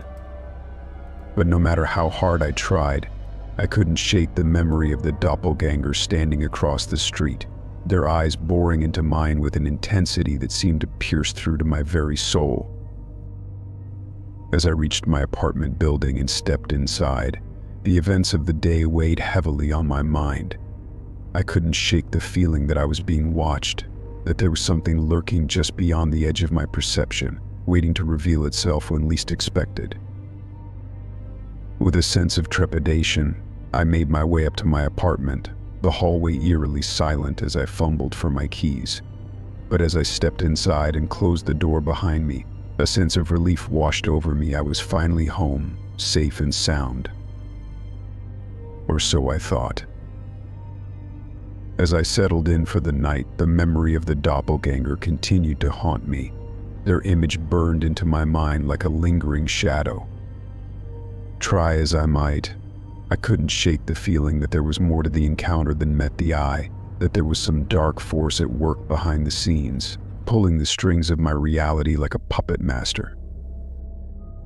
With a sense of unease gnawing at my stomach, I tried to push the thoughts aside and focus on something else, anything else. But no matter how hard I tried, I couldn't escape the feeling of being watched, of being followed by some unseen presence that lurked just beyond the edge of my awareness. And then, just as I was about to drift off to sleep, I heard a soft, rhythmic tapping at the window. My heart skipped a beat as I sat up in bed, my breath catching in my throat. It was as if someone or something was trying to get my attention, to draw me out into the darkness beyond. With trembling hands, I approached the window and peered outside, my heart pounding in my chest. But there was nothing there, only the empty expanse of the city street, bathed in the soft glow of the streetlights. I shook my head, trying to convince myself that it was just my imagination playing tricks on me. But deep down, I knew that wasn't the case. There was something out there, something lurking in the shadows, waiting to reveal itself when least expected. As I lay there in the darkness, the events of the day replayed in my mind like a broken record. The doppelganger, the mysterious tapping at the window, it all seemed to point to something sinister lurking just beyond the edge of my reality, something that defied explanation.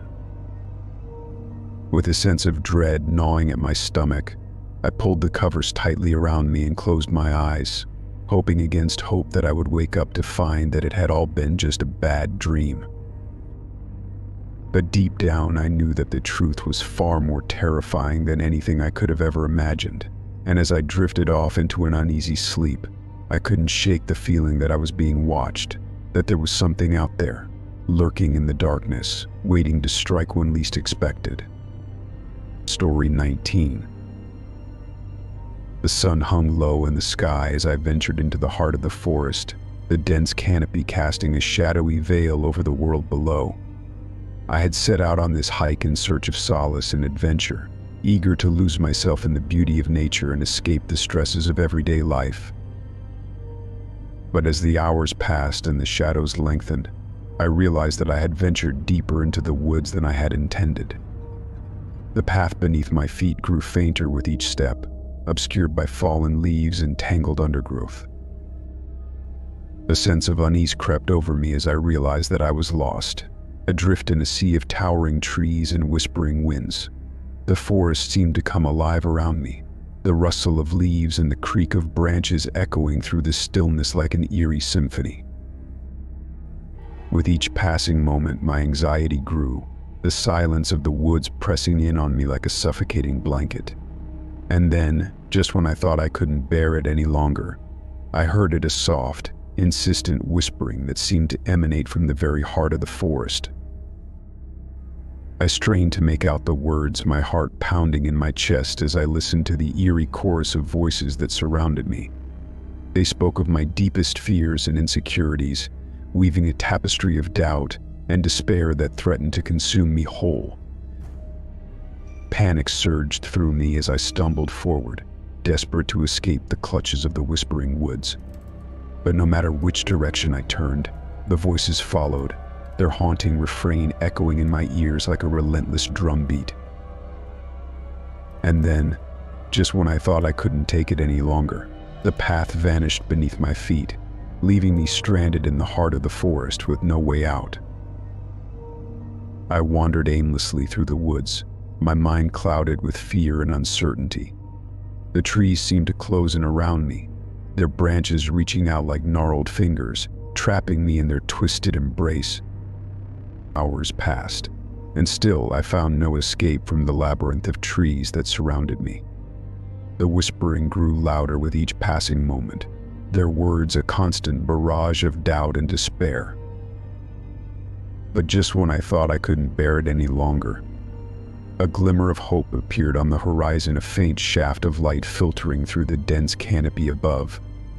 With renewed determination, I followed its guiding glow, pushing through the underbrush with all the strength I could muster. And then, at long last, I emerged from the depths of the forest, blinking in the harsh light of the setting sun. The world outside seemed to hold its breath as I stepped into the clearing, my heart pounding in my chest as I realized that I had finally found my way out. With a sense of relief washing over me, I collapsed to the ground, the cool grass beneath me a welcome respite from the oppressive heat of the woods. As I lay there catching my breath, I couldn't shake the feeling that I had narrowly escaped a fate worse than mere physical exhaustion. The whispering woods had tested me in ways I could never have imagined, probing the depths of my soul and laying bare my deepest fears and insecurities. But in the end, I had emerged stronger for it, with a newfound appreciation for the power of nature and the resilience of the human spirit. As I made my way back to civilization, the memory of my harrowing ordeal lingered in the back of my mind like a haunting melody, a reminder of the fragility of life and the importance of facing our fears head-on. But with each step forward, I felt a sense of pride welling up inside me, pride in my ability to persevere in the face of adversity, and pride in the knowledge that no matter how lost we may feel, there is always a way out if we have the courage to keep moving forward. Story 20. As I trudged through the rain-drenched streets, my mind wandered aimlessly, lost in the rhythm of the falling drops and the melancholy tune of the city at night. It was one of those evenings where the world seemed to be shrouded in a veil of mystery, each alleyway holding secrets untold, each shadow concealing stories yet to be discovered.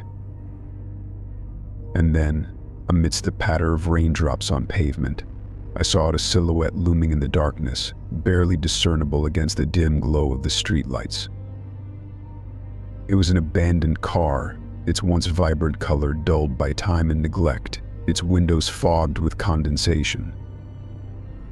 Curiosity piqued. I approached cautiously, the sound of my footsteps echoing in the empty street.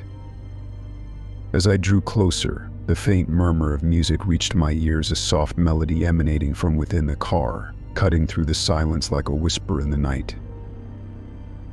With a sense of trepidation mingled with fascination, I reached out and gently pushed against the car door. To my surprise, it swung open easily, revealing the interior shrouded in darkness save for the soft glow of the dashboard lights. And there, amidst the musty scent of old leather and dampness, I saw a dry spot on the seat, as if someone had just vacated the vehicle moments before. My heart quickened with a mixture of excitement and apprehension as I stepped inside, the raindrops clinging to my clothes like liquid diamonds. The music grew louder as I settled into the driver's seat, enveloping me in its haunting melody. Who had left this car behind, and why? The questions swirled in my mind like leaves caught in a tempest, each one begging for answers that seemed just out of reach. I reached out to touch the radio, my fingers trembling slightly with anticipation. As my hand brushed against the dial, the music suddenly ceased, leaving behind an eerie silence that hung heavy in the air. In that moment, I felt a chill run down my spine, as if I had stumbled upon something not meant to be discovered.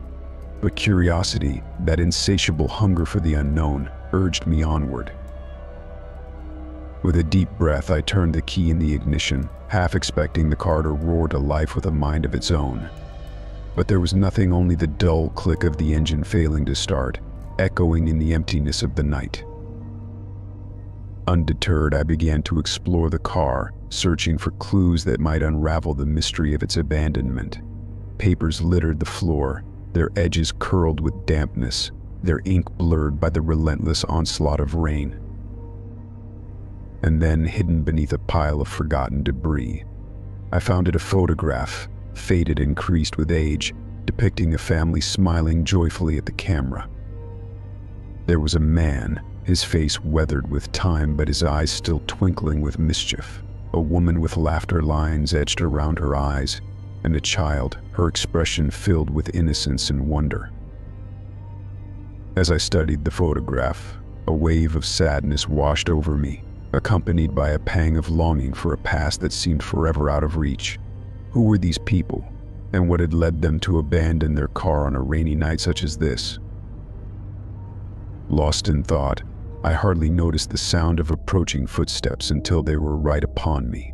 Startled, I turned to see a figure standing in the open doorway, illuminated by the dim glow of the street lights.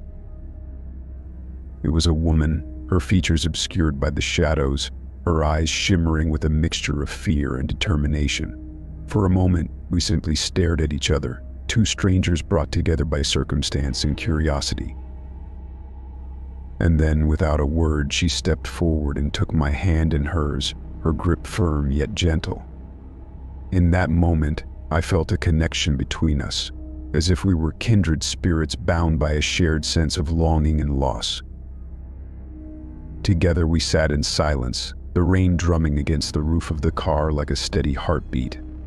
And as the night wore on, we shared our stories, the woman and I, each one a thread in the rich tapestry of human experience. For in the darkness of that abandoned car, amidst the rain and the music and the lingering scent of memories long past, we found solace in each other's company, and a glimmer of hope that perhaps, just perhaps, the answers we sought were not so far out of reach after all.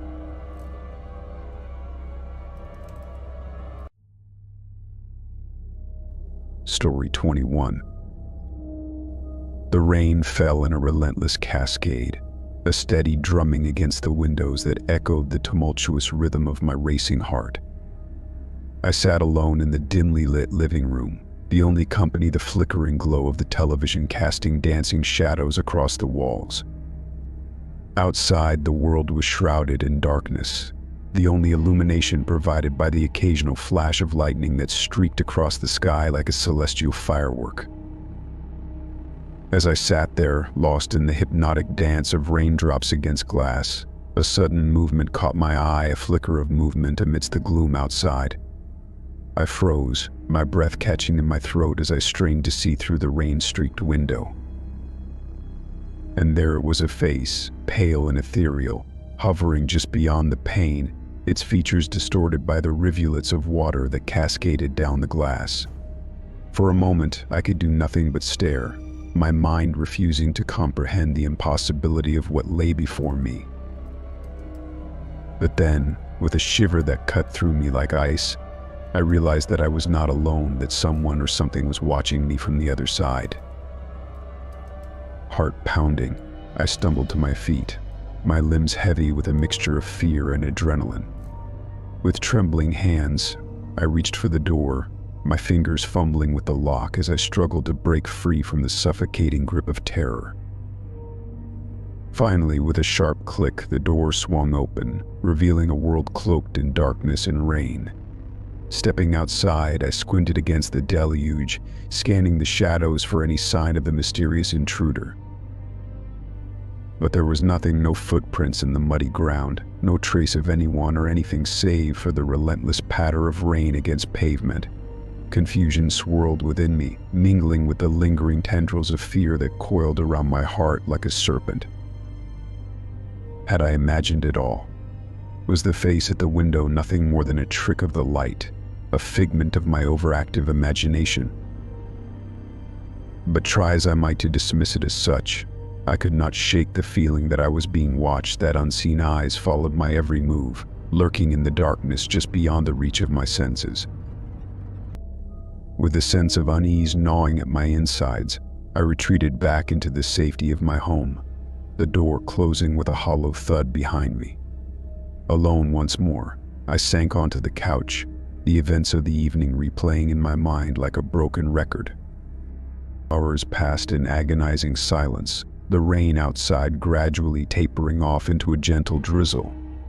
But try as I might, sleep eluded me, my mind consumed by thoughts of the face at the window and the mysteries it held.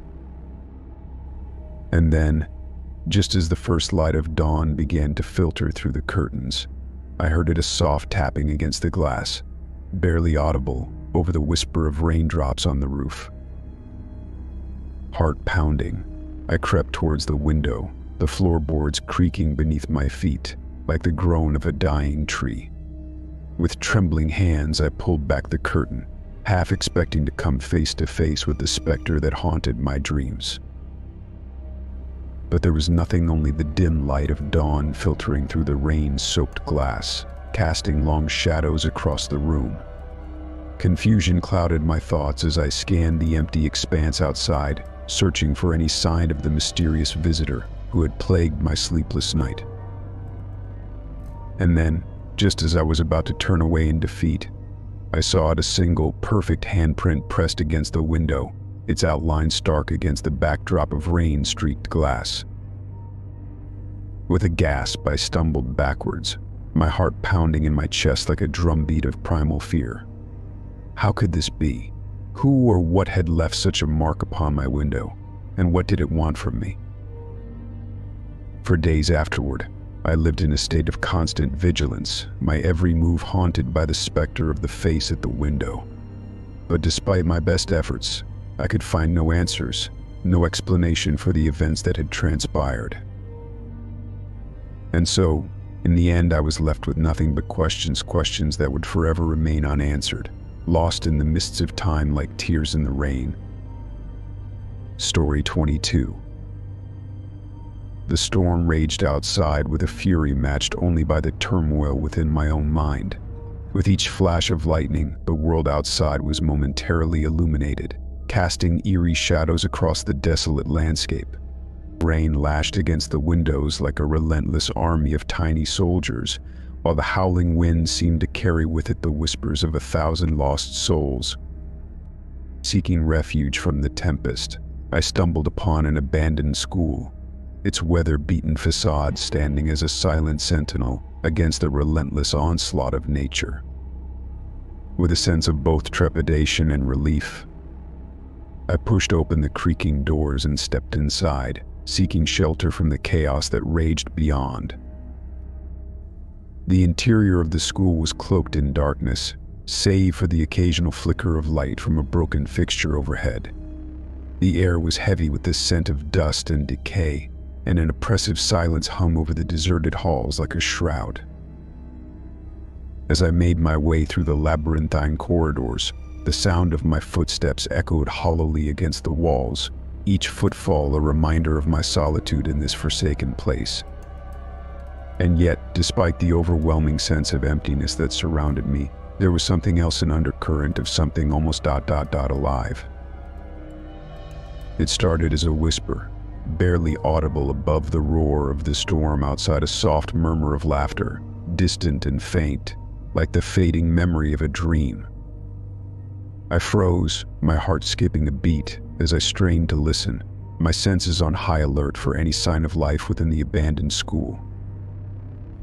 But there was nothing, no movement, no voices, only the relentless drumming of rain against the roof and the howling of the wind outside.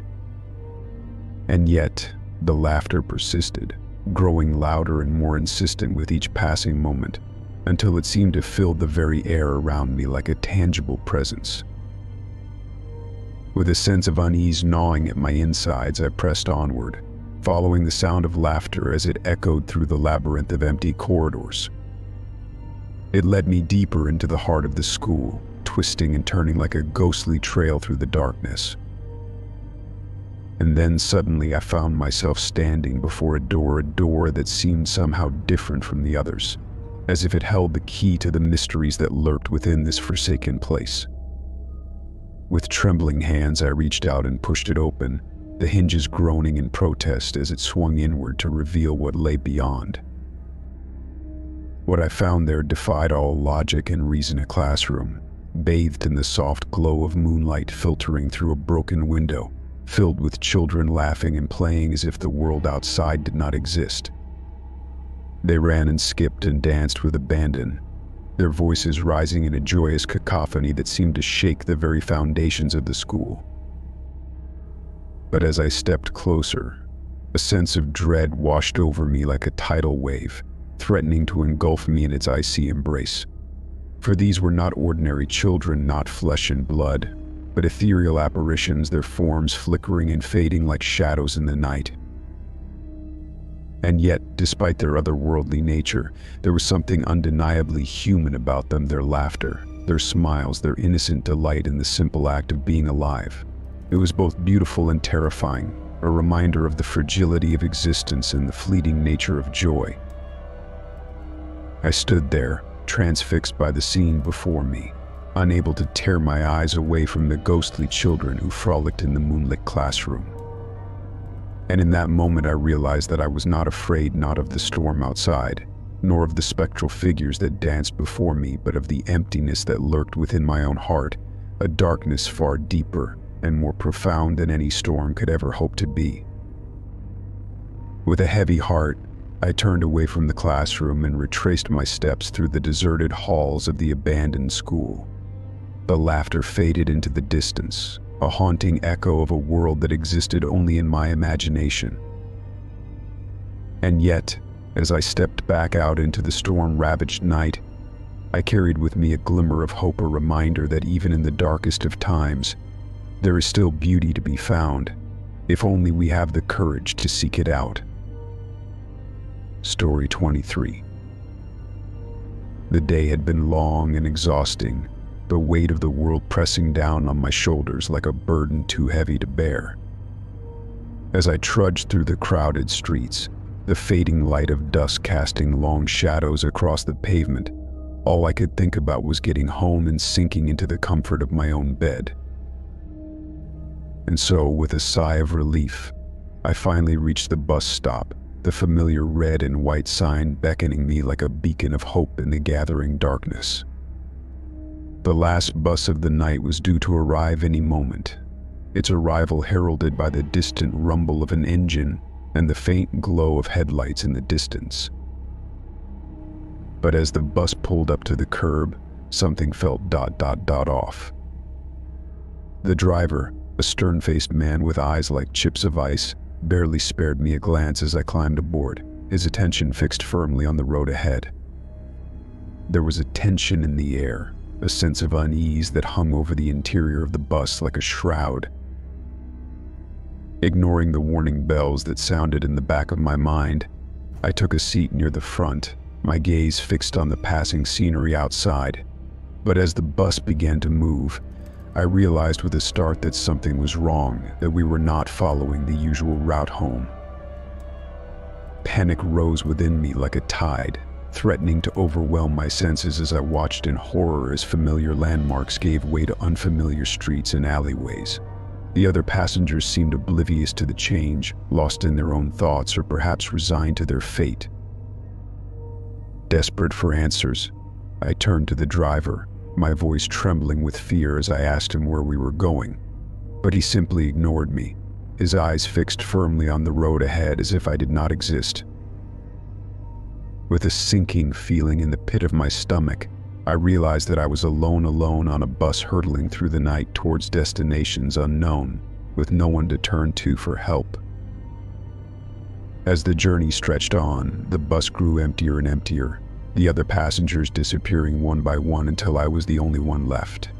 Each stop we passed was eerily deserted, the streets shrouded in silence save for the low hum of the engine and the steady drumming of rain against the windows. And still, the driver said nothing, his impassive expression giving away nothing of his intentions as he navigated the empty streets with the skill of a seasoned navigator. Hours passed, or perhaps minutes, it was impossible to tell in the timeless void of the bus, and still we continued on, hurtling through the darkness like a ship lost at sea. With each passing moment, my sense of dread grew stronger, a cold knot of fear coiling in the pit of my stomach. And then, just when I thought I could bear it no longer, the bus came to a sudden halt, the screech of brakes echoing through the empty streets like a scream in the night. Heart pounding, I peered out the window, half expecting to see some horrific sight awaiting me on the other side. But there was nothing, only darkness stretching out into infinity like a gaping maw waiting to swallow me whole. With a trembling hand, I pushed open the door and stepped out into the night, the rain soaking through my clothes as I stood alone on the deserted street. And then, as suddenly as it had begun, the bus was gone, disappearing into the darkness like a ghostly apparition. I was alone once more, left to navigate the labyrinth of empty streets on foot, with no idea of where I was or how I would find my way home. But as I stood there, lost and alone in the darkness, I realized that I had been given a gifted chance to escape the monotony of my everyday life, to embrace the unknown and forge my own path forward. With a newfound sense of determination, I set off into the night, guided by nothing but the faint glow of streetlights and the beating of my own heart. And as I walked, I knew that no matter what lay ahead, I would face it with courage and resilience, for I had survived the last bus journey into the unknown that had forever changed me. Story 24. The bridge stretched out before me like a pathway to the unknown, its steel girders disappearing into the mist that shrouded the river below. With each step, the wooden planks beneath my feet creaked and groaned, protesting the weight of my presence as if reluctant to bear me across to the other side.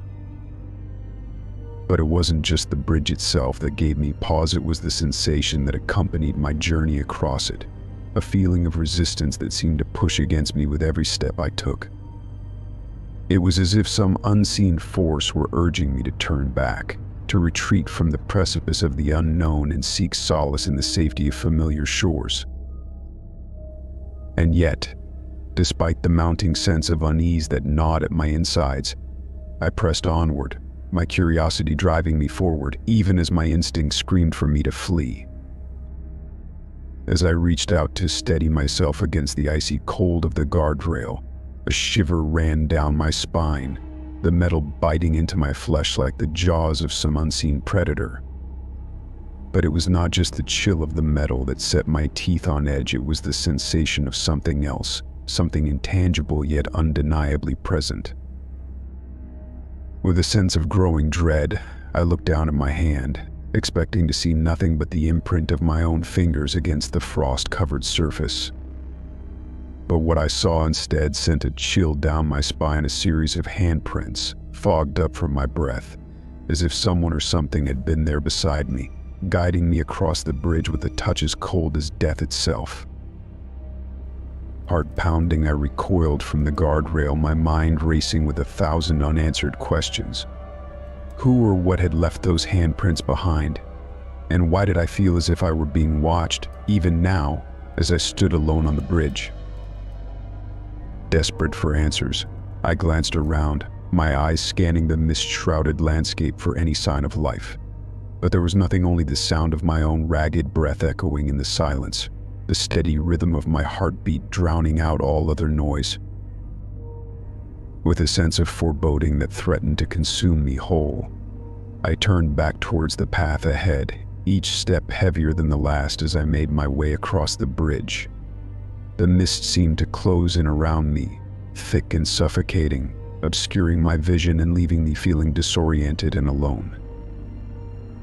And then, just as suddenly as it had begun, the sensation of resistance vanished, leaving me standing alone in the middle of the bridge, the only evidence of my ordeal, the lingering chill of the guardrail against my skin and the faint echo of my own footsteps fading into the distance. With a sigh of relief, I quickened my pace, eager to put the bridge and its unsettling mysteries behind me. But as I reached the other side and stepped onto solid ground once more, a nagging sense of unease lingered in the back of my mind, a reminder that some mysteries are not meant to be solved and some bridges are better left untraveled. As I continued my journey across the bridge, the sensation of being watched intensified, each step feeling heavier than the last, as if an unseen force were pulling me back. I glanced over my shoulder, half expecting to see a shadowy figure lurking in the mist, but there was nothing, only the empty expanse of the bridge stretching out behind me like a silent sentinel. With a trembling hand, I wiped away the condensation from the guardrail, revealing the handprints once more, their presence a chilling reminder of the inexplicable forces at work in this desolate place. The mist thickened around me, swallowing the world in a cloak of white, obscuring my vision and heightening my sense of isolation. Each breath I took seemed to echo in the empty void, the sound reverberating through the stillness like a ghostly whisper. And yet, despite the overwhelming sense of foreboding that clung to the air, I pressed onward, driven by a curiosity that bordered on madness. But even as I reached the end of the bridge and stepped onto solid ground once more, the feeling of being watched persisted, a lingering presence that haunted me long after I had left the bridge behind.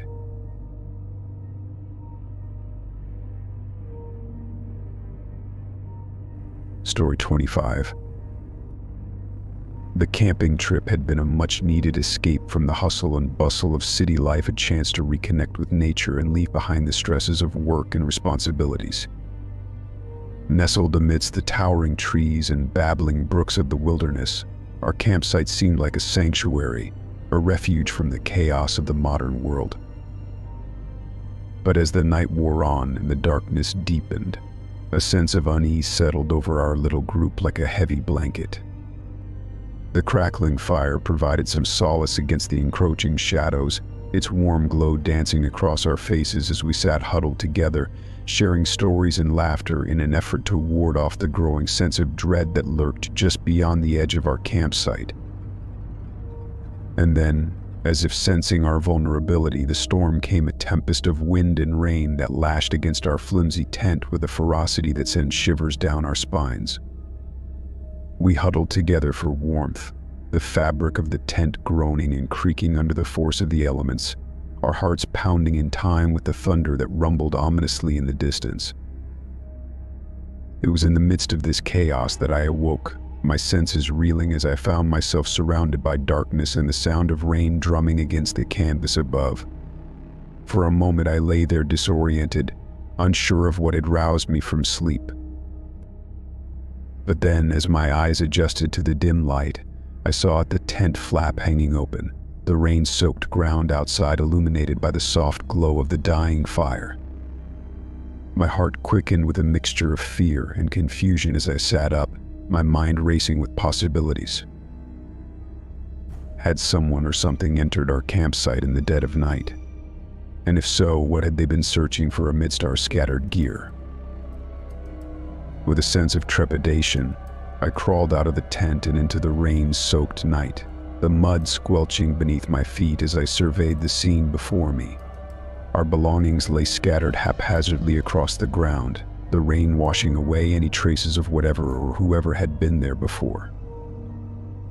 As I knelt down to inspect the damage, a sinking feeling settled in the pit of my stomach. It was clear that someone or something had rummaged through our belongings with a sense of urgency, their actions leaving behind a trail of destruction in their wake. But who could it have been? And why had they chosen our campsite as their target? With no answers forthcoming, I set about gathering our scattered gear, my hands shaking with a mixture of fear and adrenaline. Every sound seemed magnified in the stillness of the night, each rustle of leaves or snap of a twig sending a jolt of terror racing through my veins.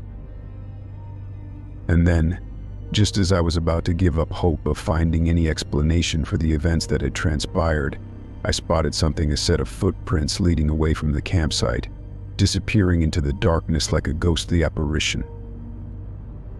With a renewed sense of determination, I followed the footprints into the forest, my senses on high alert for any sign of danger. But as I ventured deeper into the wilderness, the trail grew fainter and fainter, until it vanished altogether, leaving me standing alone in the darkness with more questions than answers. Exhausted and defeated, I returned to the campsite, the weight of the night pressing down on me like a heavy burden. But even as I settled back into the safety of the tent, I knew that sleep would elude me, haunted as I was by the mystery of the camping trip gone awry. The rain continued to fall in a relentless torrent, its steady rhythm a constant reminder of the night's events. I lay awake for hours, my mind consumed by thoughts of the intruder who had violated our campsite, their presence lingering like a shadow in the corners of my consciousness. With each passing moment, the storm seemed to grow stronger, the wind howling through the trees like a banshee in the night. I shivered beneath the thin blanket, my nerves frayed and raw from the tension of the evening. But despite my best efforts to find solace in sleep, it remained elusive, my thoughts swirling in a maelstrom of fear and uncertainty. Who had entered our campsite and why?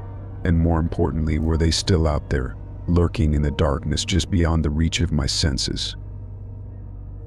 As the first light of dawn began to filter through the trees, I emerged from the tent, my muscles stiff and sore from a night spent tossing and turning.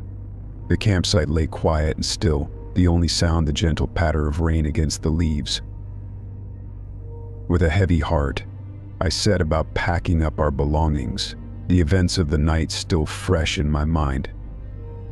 And as we prepared to leave the wilderness behind and return to the safety of civilization, I couldn't shake the feeling that our camping trip had been forever tainted by the specter of the unknown. Story 26.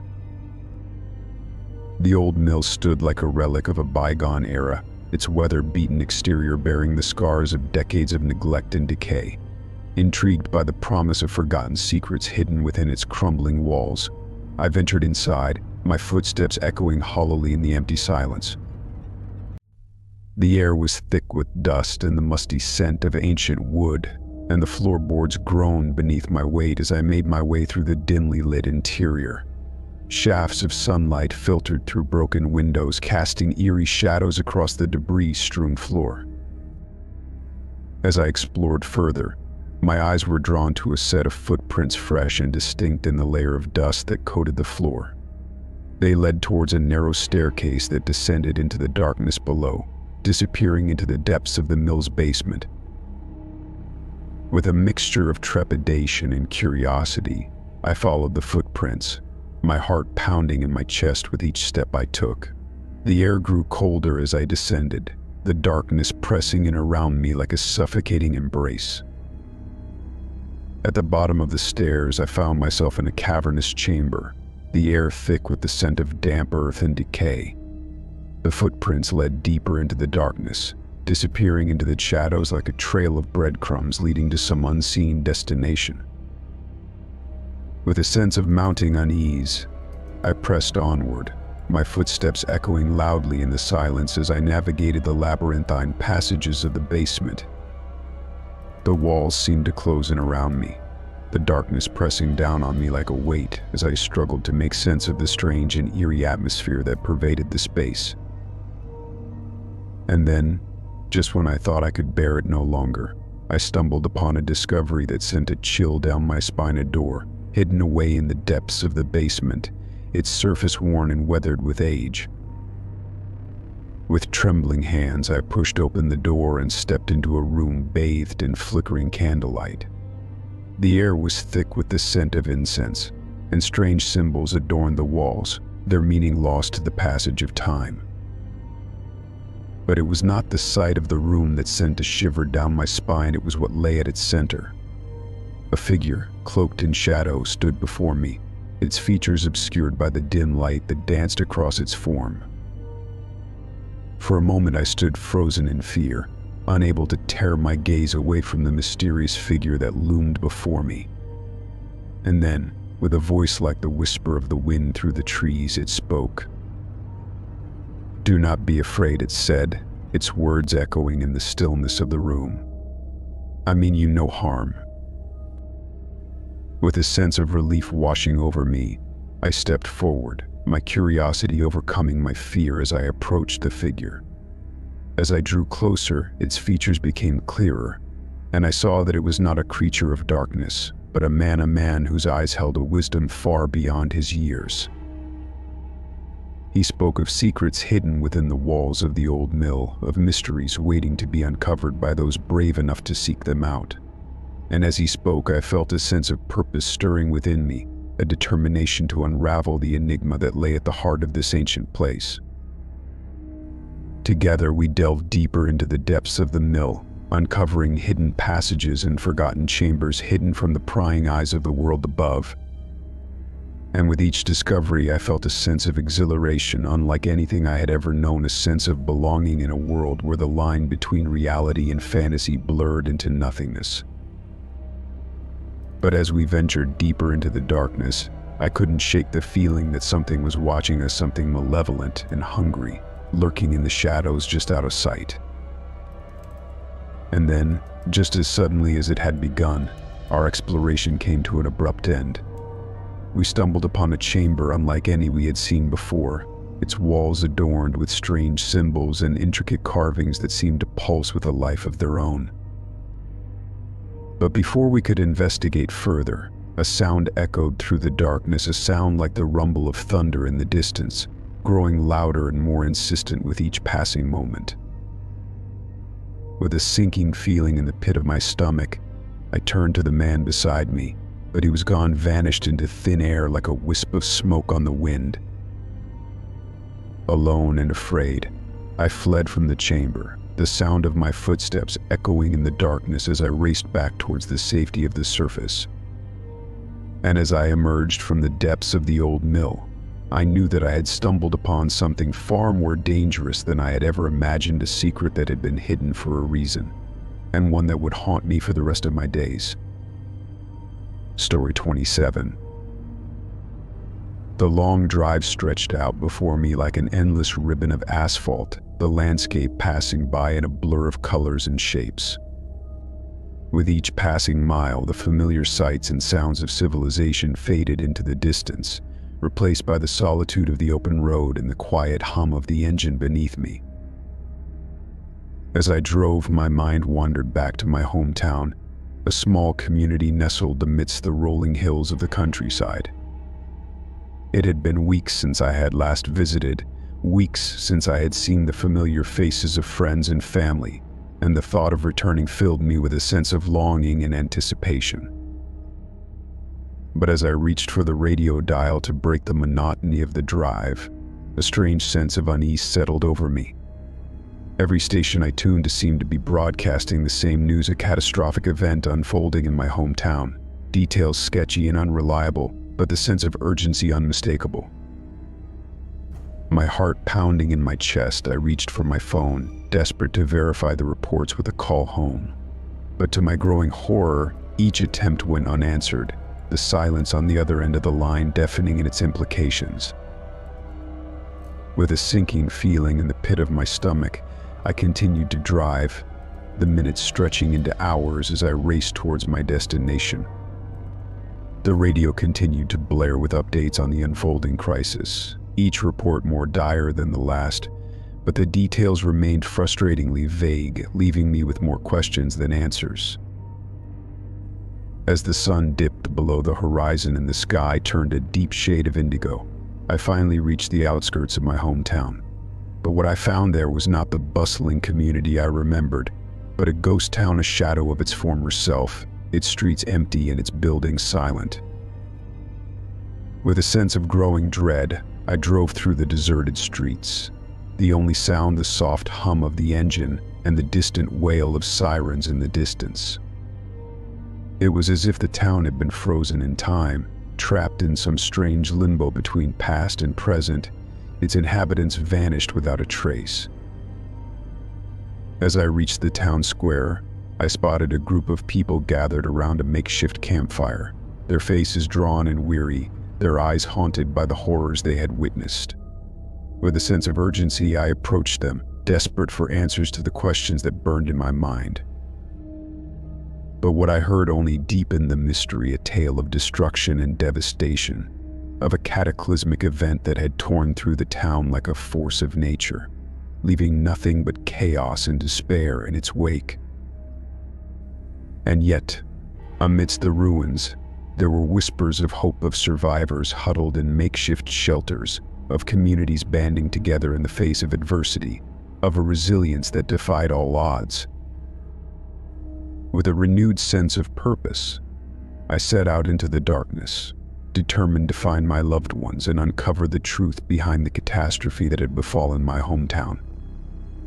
And as I drove through the deserted streets, the radio crackling with static and intermittent reports of the unfolding crisis, I knew that the journey ahead would be long and perilous, but one that I could not undertake alone.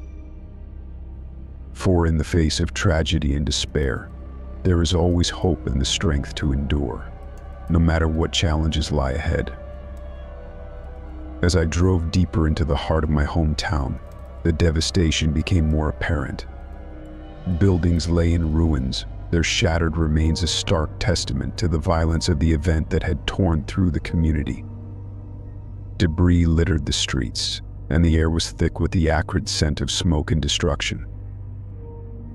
I couldn't shake the feeling of dread that hung over me like a heavy cloud, my mind racing with a million unanswered questions.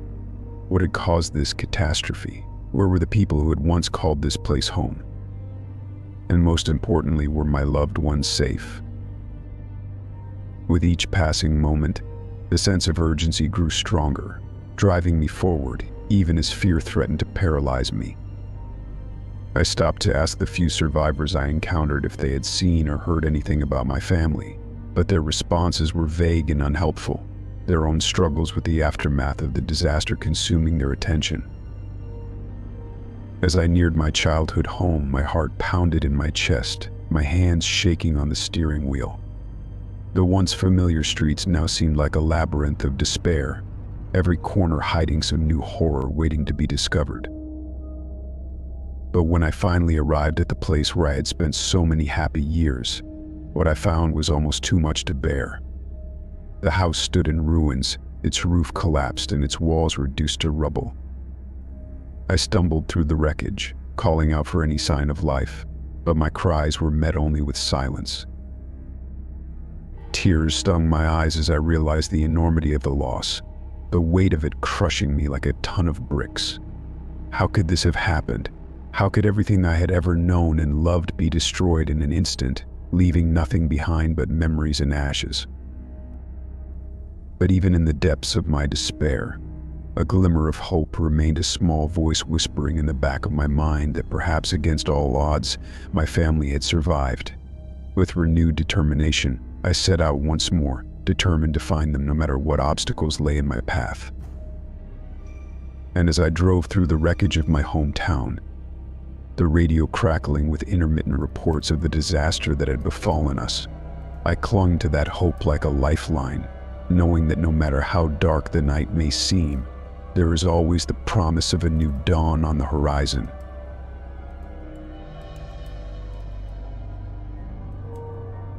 Story 28. The hotel room had seemed like a sanctuary, an oasis of calm amidst the chaos of my travels. But as the night wore on, a sense of unease settled over me like a heavy fog, the dimly lit room taking on an eerie quality that sent shivers down my spine. It started with a sound of faint clicking noise, barely audible above the drone of the air conditioner. At first, I dismissed it as nothing more than the creaking of old pipes or the settling of the building. But as the minutes stretched into hours, the sound grew louder and more insistent, a persistent reminder of something lurking just beyond the edge of my awareness. With a growing sense of unease, I sat up in bed, my heart pounding in my chest as I strained to listen. The sound seemed to be coming from the adjoining door, the handle turning slowly as if someone were trying to gain entry to my room. Each time I checked, however, the door remained securely locked from my side, the chain firmly in place, and the deadbolt engaged. There was no sign of forced entry, no indication that anyone had been tampering with the lock from the other side. And yet, the clicking persisted, growing louder and more frantic with each passing moment. It was as if some unseen force were trying to break through the barrier that separated me from whatever lay beyond that door, a force driven by a hunger that could not be sated. With a sense of mounting terror, I reached for the phone, my fingers trembling as I dialed the front desk. But when the receptionist answered, her voice calm and professional, I found myself at a loss for words, the fear that gripped me rendering me unable to articulate the horror of my situation. In the end, I simply hung up the phone, my mind racing with 1,000 unanswered questions. Who or what was trying to gain entry to my room, and why? As the night wore on, the clicking grew louder and more frantic, the sound echoing through the empty corridors like a symphony of madness. With each passing moment, my sense of isolation deepened, the walls of the hotel room closing in around me like a prison from which there was no escape. But just when I thought I could bear it no longer, the clicking abruptly ceased, replaced by a deafening silence that seemed to stretch on for an eternity. For a moment, I dared to hope that whatever had been tormenting me had finally given up and moved on. But then, with a suddenness that took my breath away, the silence was shattered by a sound like the tearing of fabric, followed by the unmistakable creak of the door swinging open on its hinges. With a cry of terror, I scrambled out of bed and rushed towards the door, my hands fumbling with the lock in a desperate bid to keep whatever lay beyond at bay. But no matter how hard I tried, the door refused to budge, its weight like a barrier between me and the unknown. And then, just as suddenly as it had begun, the noise ceased, leaving me standing alone in the darkness with nothing but the pounding of my own heart to fill the silence. For hours, I remained huddled in the corner of the room, my eyes fixed on the door as if expecting it to burst open at any moment. But no further sound came, No further indication that whatever had been tormenting me was still out there, waiting in the shadows. Eventually, exhaustion overcame fear, and I sank into an uneasy sleep, the events of the night swirling through my dreams like a nightmare from which I could not awaken. When I awoke the next morning, the hotel room was bathed in the soft light of dawn, the events of the previous night seeming like nothing more than a distant memory. But as I gathered my belongings and prepared to leave, a nagging sense of unease lingered in the back of my mind, a reminder that some nightmares are all too real. Story 29. Ever since I was a child, I had been captivated by the mysterious allure of old department stores. There was something enchanting about the rows of mannequins standing stoically in their pristine displays, frozen in time yet somehow alive with the potential of endless stories. So when I stumbled upon an obscure little boutique tucked away in a forgotten corner of the city, I couldn't resist the urge to explore. The boutique was a quaint little establishment, its faded sign barely visible amidst the overgrown vines that clung to the crumbling facade. As I pushed open the creaking door, a musty scent filled my nostrils, mingling with the scent of ancient fabrics and forgotten dreams. Dust motes danced in the dim light filtering through grimy windows, casting eerie shadows on the rows of silent mannequins that lined the walls. I wandered through the narrow aisles, running my fingers over the soft velvet of faded gowns and the delicate lace of antique lingerie. Each garment seemed to whisper secrets of days gone by, of romances blossomed and dreams shattered. But it was the mannequins that truly captured my imagination. Their faces were blank, yet somehow they seemed to exude an air of silent intelligence. Their slender limbs twisted into elegant poses, frozen in a perpetual dance of grace and poise. And as I moved through the store, I couldn't shake the feeling that their glassy eyes were following my every move. I soon found myself drawn to the grand display window at the front of the store. It was here that the most exquisite mannequins stood, bathed in the soft glow of the setting sun. Their poses were artful, each one more captivating than the last. But as I watched, something seemed off. At first, it was just a subtle shift, a slight tilt of the head or a gentle sway of the arm.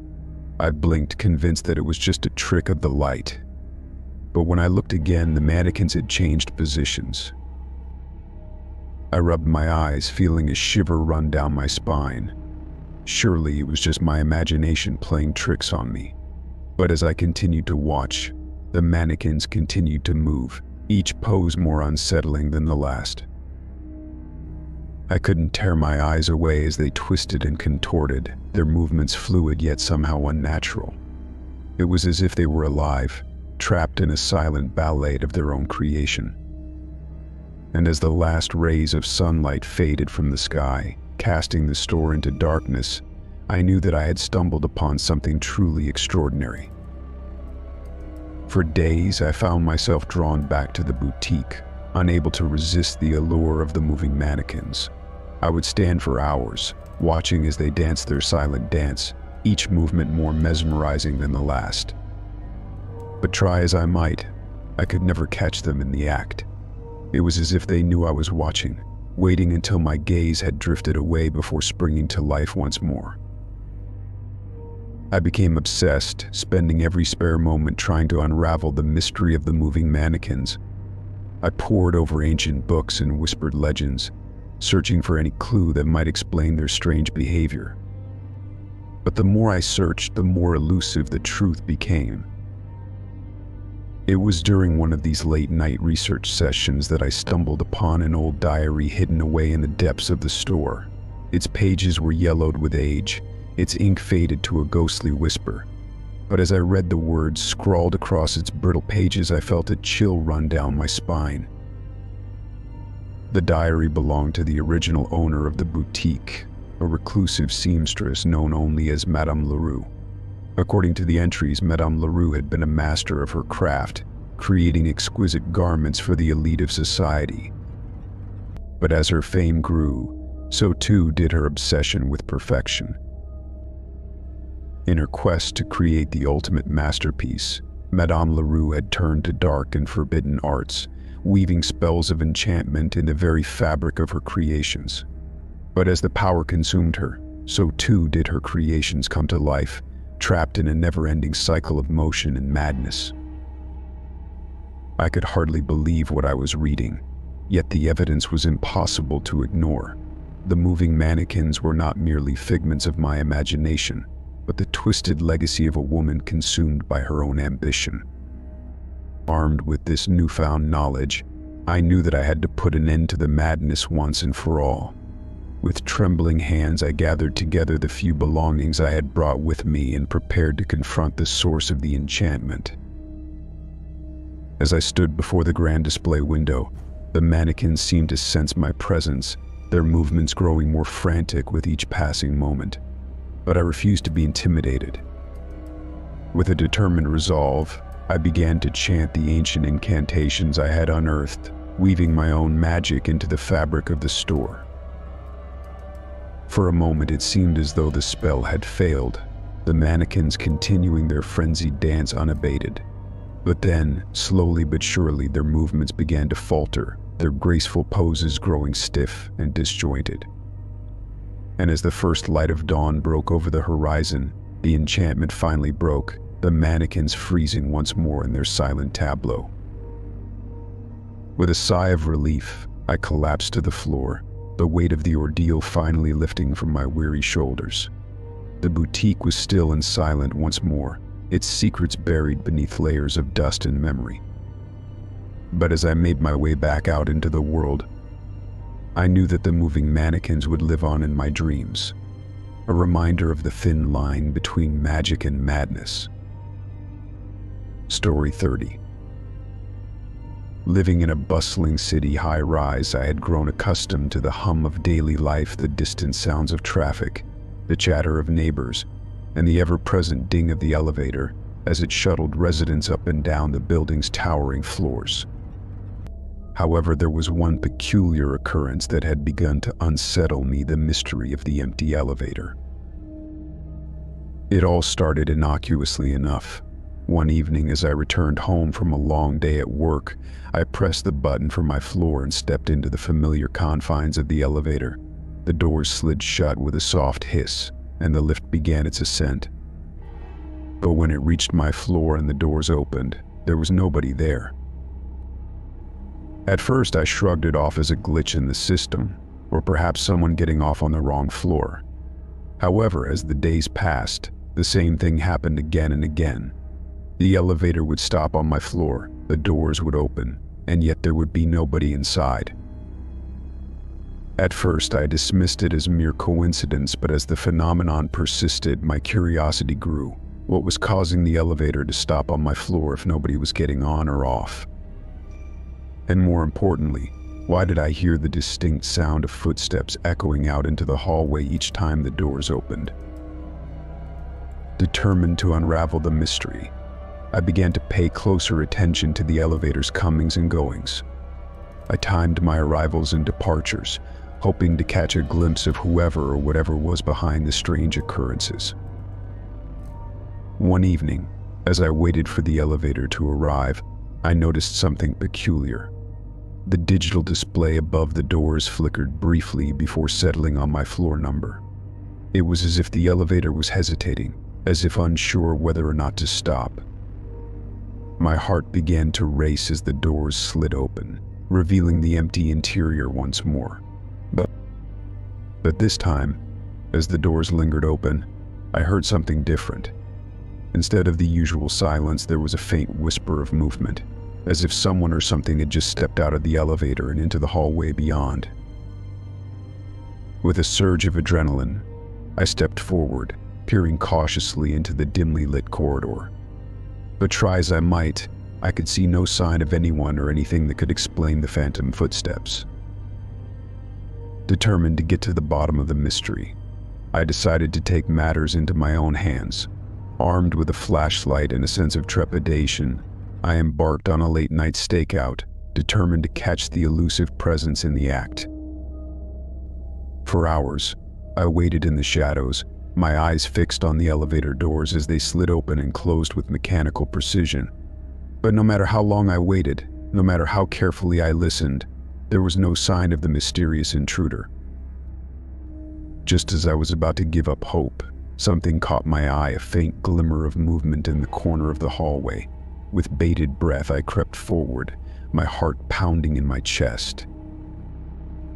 And then, suddenly I saw a shadowy figure darting around the corner, disappearing into the darkness before I could get a good look.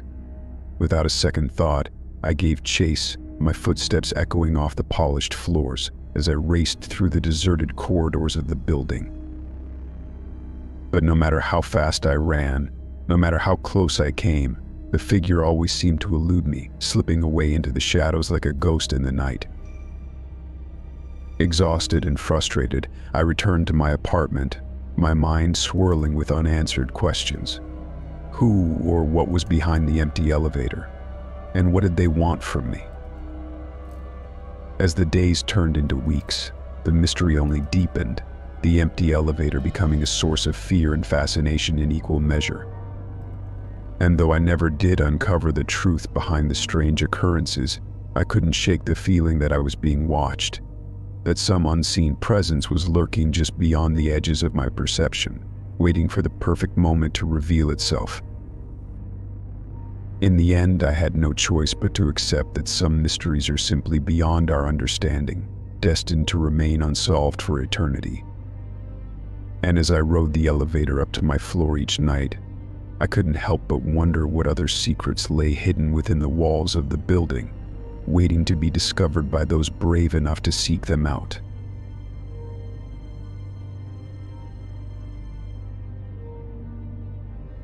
Story 31. In the quiet solitude of my house, there existed a phenomenon that defied all logical explanation: the shifting shadows. It started innocuously enough, just a subtle movement caught out of the corner of my eye, a fleeting glimpse of darkness where there should have been none. But as time went on, the phenomenon grew more pronounced, the shadows twisting and contorting in a disturbing dance against the light. It began one dreary afternoon as I sat alone in my living room, the soft glow of the setting sun casting long shadows across the floor. At first I paid it no mind, chalking it up to the shifting angles of the light. But then I noticed something odd. The shadows seemed to move of their own accord, elongating and retreating in a mesmerizing rhythm that sent a shiver down my spine. I blinked, convinced that it was just a trick of the light, but when I looked again, the shadows had shifted once more, their movements fluid yet somehow unnatural. It was as if they were alive, twisting and writhing in a silent ballet that defied all logic. For days I found myself captivated by this strange phenomenon, unable to tear my eyes away as the shadows danced their eerie dance. I tried to rationalize it, attributing it to everything from faulty wiring to an overactive imagination, but deep down, I knew that there was something more at play. As the days turned into weeks, the phenomenon only grew more pronounced, the shadows stretching and contorting with increasing frequency. I became obsessed, spending hours on end watching as they moved against the light, searching for any clue that might explain their strange behavior. But no matter how hard I looked, I could find no rational explanation for the shifting shadows. They defied all logic, twisting and turning in ways that seemed to defy the very laws of physics. Desperate for answers, I turned to the only person I knew who might be able to help, a renowned physicist named Dr. Evelyn Westcott. Dr. Westcott was a brilliant scientist with a penchant for the unexplained, and I knew that if anyone could unravel the mystery of the shifting shadows, it was her. I reached out to Dr. Westcott and explained the strange phenomenon that had taken hold of my house. To my relief, she agreed to investigate, intrigued by the mystery of the shifting shadows. When Dr. Westcott arrived at my house, she wasted no time in getting to work. Armed with an array of scientific instruments and a keen eye for detail, she set about meticulously documenting the movements of the shadows, searching for any clue that might shed light on their mysterious behavior. For days, Dr. Westcott worked tirelessly, poring over her data and conducting experiments in an effort to unravel the mystery.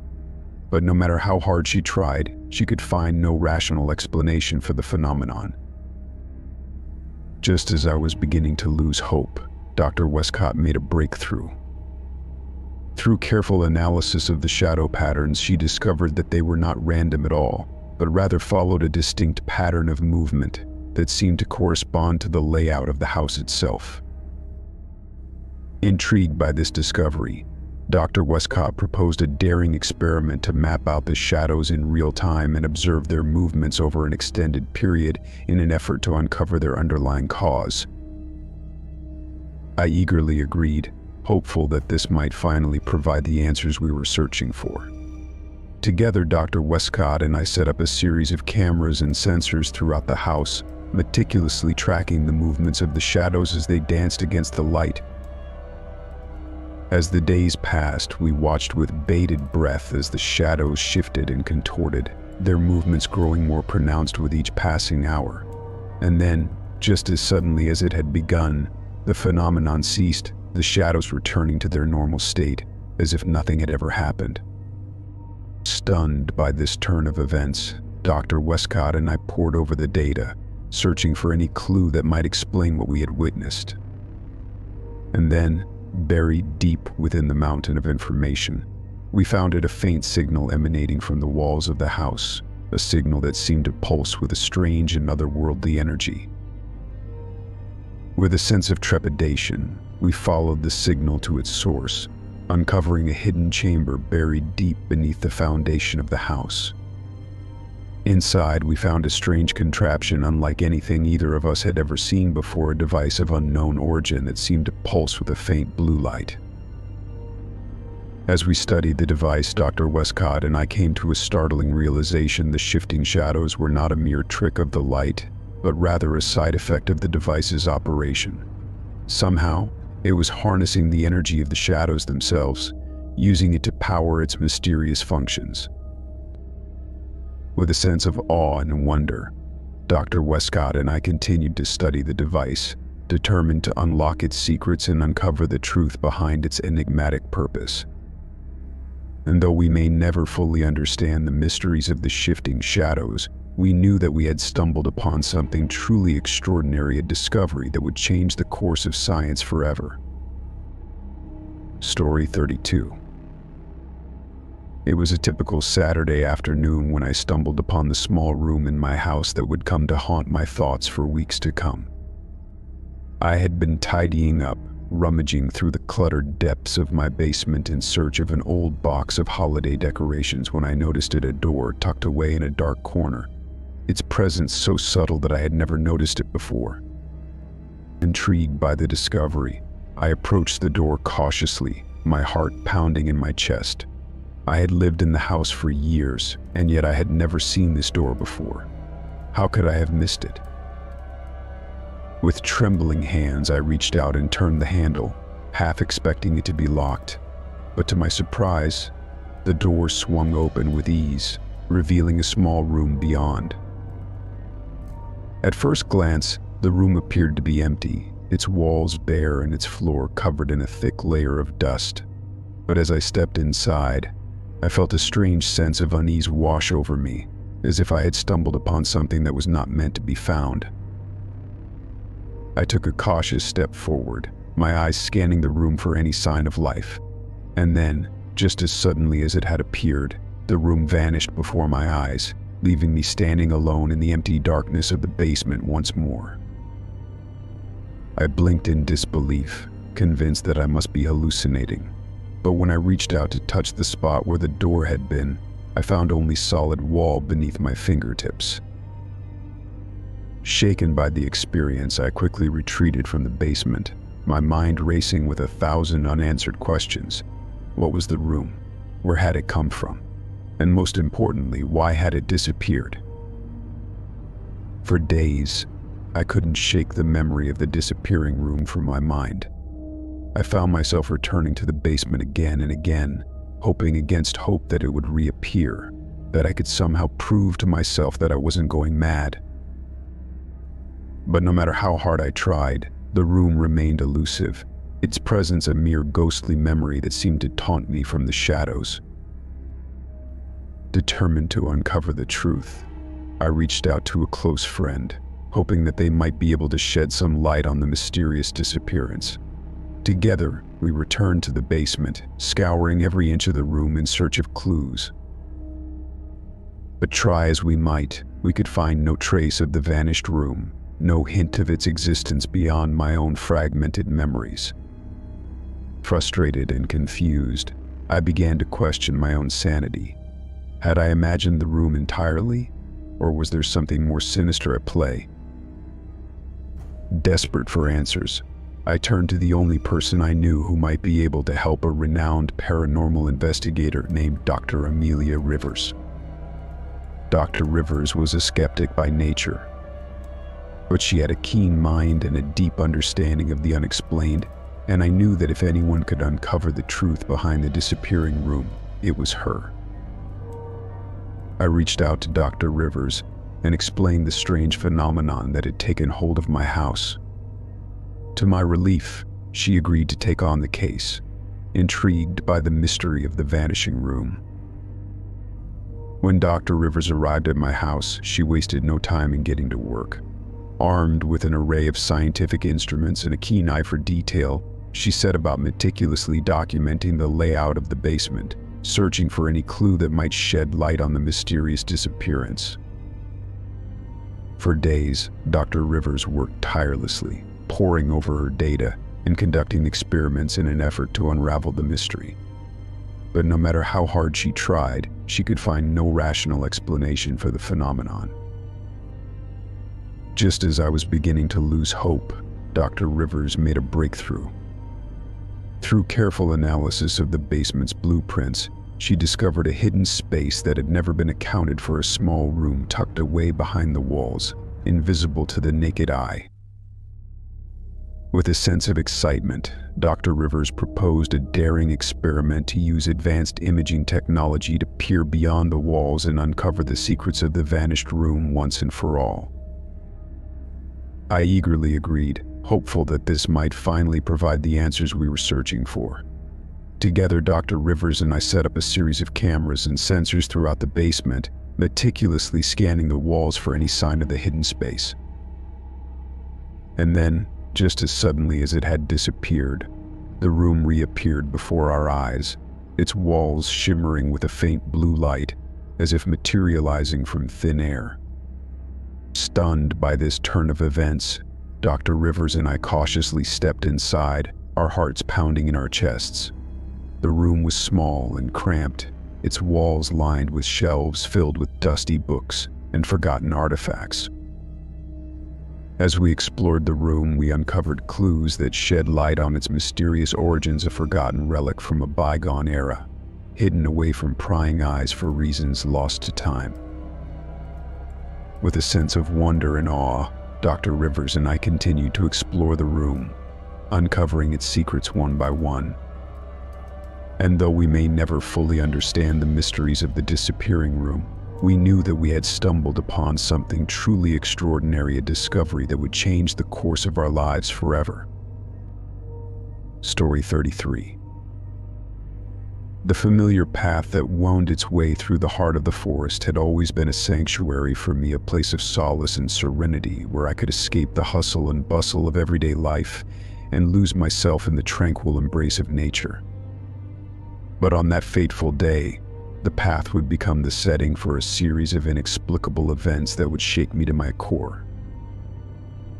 It was a warm summer afternoon when I set out on my usual walk, the sun dappling through the dense canopy of trees overhead. As I meandered along the winding trail, lost in my own thoughts, I couldn't help but feel a sense of unease prickling at the back of my neck. The air seemed charged with tension, the birdsong that usually filled the forest eerily silent. I shook off the feeling, chalking it up to a trick of my overactive imagination, and continued on my way. But as I rounded a bend in the path, my heart leapt into my throat at the sight that greeted me, a wall of water rushing towards me with terrifying speed, the force of its onslaught threatening to sweep me off my feet. In a panic, I turned and fled, my feet slipping and sliding on the muddy ground as I raced to escape the oncoming deluge. But no matter how fast I ran, the water seemed to gain on me, its relentless advance closing in with every passing moment. With a sinking feeling of dread, I realized that there was no way to outrun the flood. I was trapped at the mercy of forces beyond my control. Just as I was about to resign myself to my fate, a miracle occurred. A narrow side path appeared to my right, hidden from view until that moment by the dense undergrowth. With no other options available to me, I veered onto the path, praying that it would lead me to safety.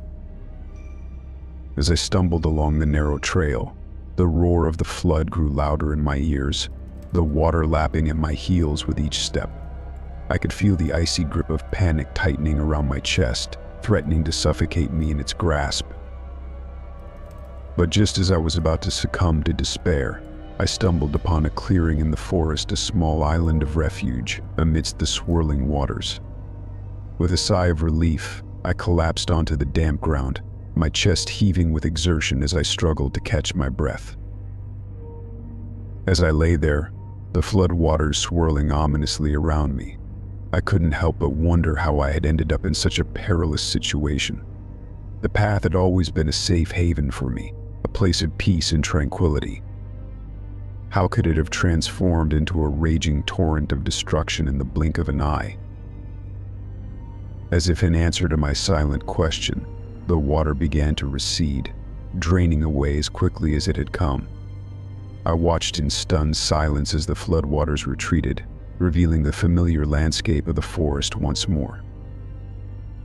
But as the last of the water disappeared, it left behind a haunting reminder of its presence. Personal belongings, photos and letters strewn haphazardly across the forest floor, as if spat out by the angry waters themselves. I approached the pile cautiously, my heart pounding in my chest as I picked up one of the soggy photographs and examined it closely. It was a picture of me, taken years ago during happier times, a snapshot of a life that now seemed like a distant memory. Confused and bewildered, I sifted through the debris, each item more poignant than the last. There were letters addressed to me, some opened and read, others still sealed with their contents hidden from view. There were trinkets and mementos, fragments of a life that I had long since forgotten. But as I stared down at the pile of personal effects, a chilling realization washed over me. These were not random items washed up by the flood, but rather pieces of my own past, dredged up from the depths of my subconscious and laid bare for all to see. With a sinking feeling in the pit of my stomach, I began to piece together the events that had led me to this moment, the unresolved conflicts, the buried traumas, the secrets that I had kept hidden, even from myself. And as I stood there amidst the wreckage of my own making, I knew that I could no longer ignore the demons that lurked within. The flood had washed away the facade of normalcy that I had so carefully constructed, leaving me exposed and vulnerable in its wake. But in that vulnerability, I found a strength that I never knew I possessed, a determination to confront my past and forge a new path forward, one free from the shadows that had haunted me for so long. With a newfound sense of purpose, I gathered up the remnants of my past and set out once more along the path, this time with a lighter heart and a clearer mind. And though the journey ahead would be fraught with challenges and obstacles, I knew that I would face them head-on, armed with the knowledge that I was no longer alone in the darkness.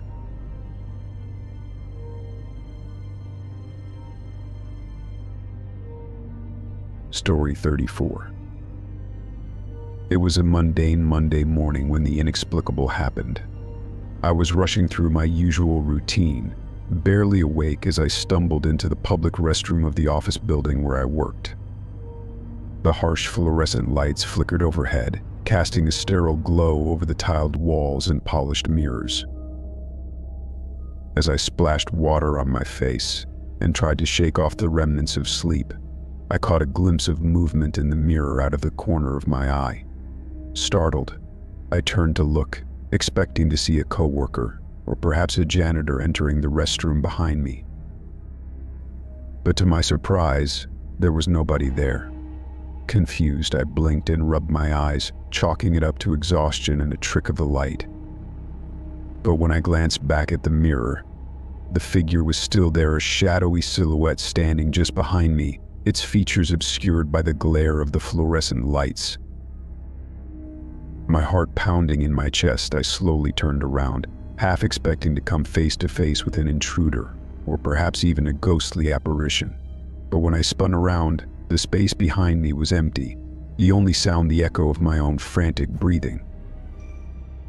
Shaken by the experience, I quickly finished my ablutions and fled the restroom, eager to put the strange encounter behind me.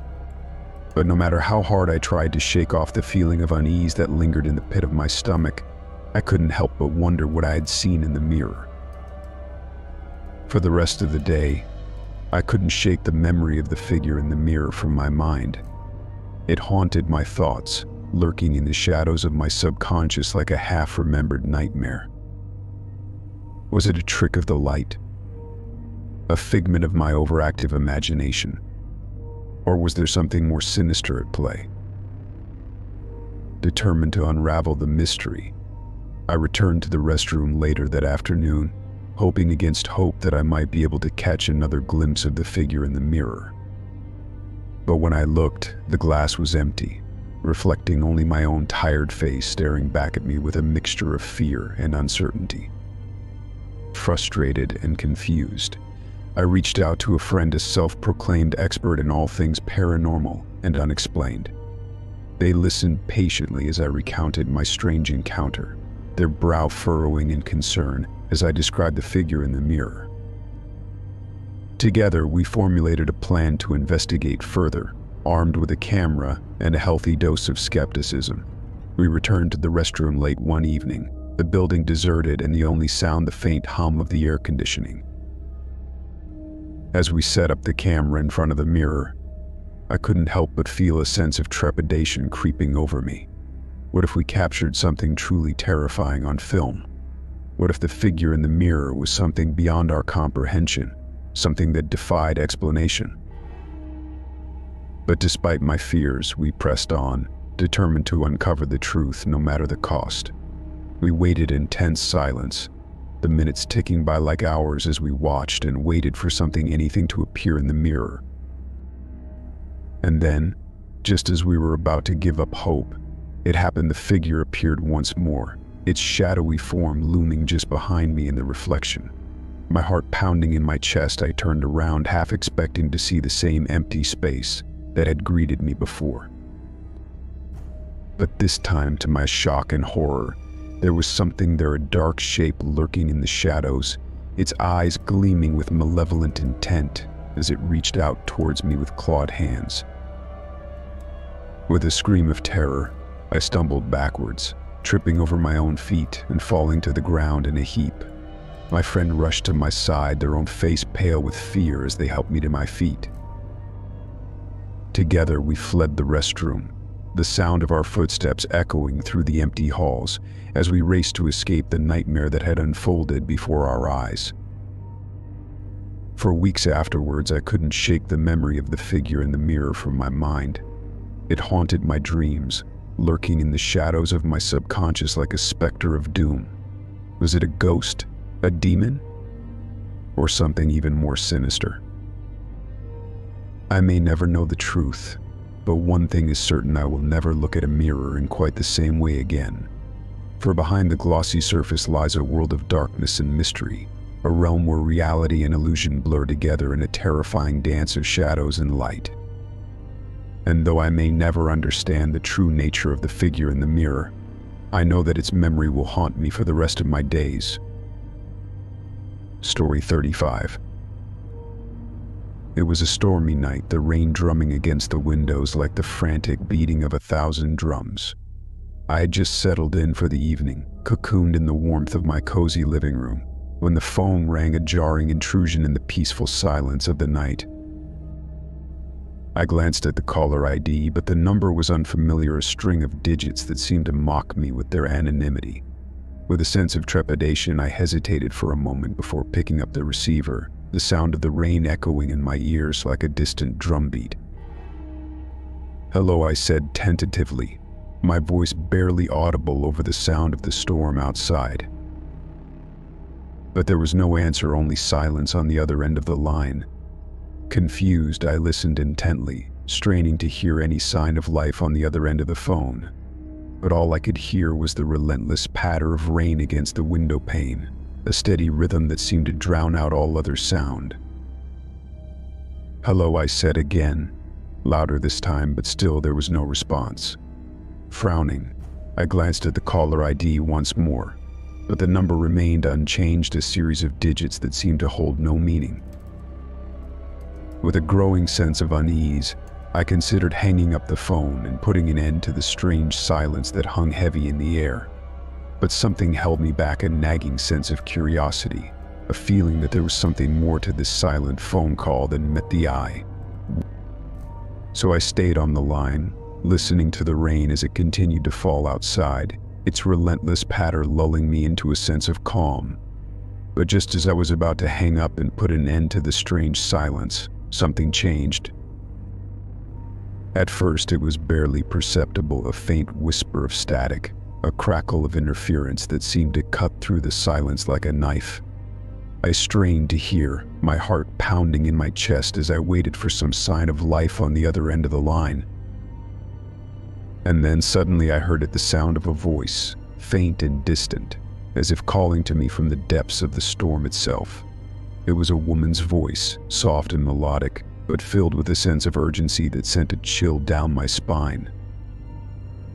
"Help me," she said, her voice barely above a whisper. "Please, you have to help me." My blood ran cold at the sound of her words, the hairs on the back of my neck standing on end. Who was this woman, and what did she want from me? Before I could respond, the connection was abruptly cut off, the line going dead with a click that seemed to reverberate through the empty room. I stared at the phone in shock, my mind reeling with the implications of what had just occurred. Had I just heard the voice of someone in distress reaching out to me for help? Or was it all just a figment of my overactive imagination, a trick of the mind brought on by the stormy night? Determined to uncover the truth, I dialed the number back, my fingers trembling as I waited for someone to pick up on the other end. But to my dismay, there was no answer, only the same relentless silence that had greeted me before. Frustrated and confused, I considered calling the police, but what would I tell them? That I had received a silent phone call from an unknown number, with only the sound of rain on the other end. It sounded absurd, like something out of a bad horror movie. But as I sat there in the darkness, the rain still falling outside, I couldn't shake the feeling that something was terribly wrong. There was a mystery here, one that demanded to be solved, a silent phone call that held the key to a truth that I was not yet ready to face. For days afterwards, I couldn't shake the memory of the silent phone call from my mind. It haunted my thoughts, lurking in the shadows of my subconscious like a half-remembered nightmare. Who was the woman on the other end of the line? And what had happened to her? I may never know the answers to these questions, but one thing is certain: the memory of that silent phone call will stay with me for the rest of my days, a reminder of the fragility of life and the mysteries that lurk just beyond the edge of our perception. Story 36. It was a crisp autumn afternoon when I set out on my usual walk, seeking solace in the familiar embrace of nature. The leaves crunched beneath my feet as I made my way through the wooded trails that wound their way through the heart of the forest, the air tinged with the sweet scent of fallen leaves and pine. As I approached the bridge that spanned the rushing river below, I felt a sense of anticipation fluttering in my chest. The bridge had always been a favorite spot of mine, a place of quiet contemplation where I could lose myself in the beauty of the natural world. But as I stepped onto the weathered wooden planks, something felt different. The bridge seemed to stretch out before me endlessly, its construction incomplete, with gaping holes where the railing should have been and jagged edges where the path should have met the other side. Confused, I hesitated for a moment, my heart pounding in my chest as I surveyed the unfinished structure before me. How could this be? I had walked across this bridge countless times before, and yet I had never noticed its incomplete state until now. With a sinking feeling in the pit of my stomach, I considered turning back, retracing my steps and finding another way around. But when I glanced over my shoulder, I was greeted by a sight that sent a chill down my spine. The path behind me had vanished, swallowed up by the forest like it had never existed at all. Panic rising in my chest, I hurried forward, my footsteps echoing off the wooden planks as I crossed the unfinished bridge. With each step, I felt a sense of unease gnawing at the edges of my mind, a primal instinct warning me of the danger that lurked ahead. But still, I pressed on, driven by a sense of desperation and a determination to find a way out of this surreal nightmare. As I reached the midpoint of the bridge, I glanced down at the rushing river below, its murky waters swirling ominously beneath me. And then, just as suddenly as it had begun, the bridge gave way beneath my feet, the wooden planks crumbling beneath me as I tumbled into the churning waters below. I gasped for breath as I was swept downstream, the icy cold water enveloping me in its frigid embrace. Panic clawed at my chest as I struggled to keep my head above water, fighting against the relentless current as it dragged me further and further from the safety of the shore. But just as I was about to succumb to the darkness that threatened to engulf me, a hand reached out from the shadows, a beacon of hope in the darkness. With a desperate cry for help, I reached out, grasping onto the outstretched hand with all the strength I could muster. And then, with a surge of adrenaline, I was pulled from the water, gasping and coughing as I collapsed onto the muddy bank. Blinking away the water that stung my eyes, I looked up to see a figure standing over me, a stranger with a kind face and eyes filled with concern. "Are you all right?" they asked, their voice soft and gentle. "What happened?" I tried to speak, to explain the surreal nightmare that had just unfolded before my eyes, but the words caught in my throat, choked off by the sheer magnitude of the experience. Instead, I nodded dumbly, allowing the stranger to help me to my feet and lead me to safety. As we made our way through the forest, I couldn't shake the feeling that something had changed, that the bridge I had crossed so many times before would never be the same again. When we finally emerged from the trees, I turned to thank the stranger for their help, but they were gone, vanished into thin air like a ghost in the night. With a sense of bewilderment, I glanced back at the bridge, but there was no sign of the unfinished structure that had nearly cost me my life just moments before. Shaken to the core, I stumbled back to civilization, my mind reeling with unanswered questions. What had happened on that bridge? And who was the mysterious stranger who had saved me from certain doom?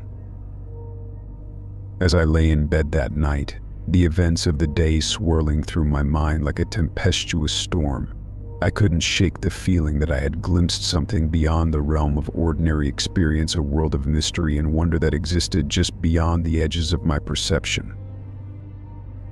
And though I may never fully understand the truth behind the unfinished bridge, one thing is certain: it will haunt my dreams for the rest of my days, a reminder of the fragility of life and the mysteries that lurk just beyond the threshold of our understanding.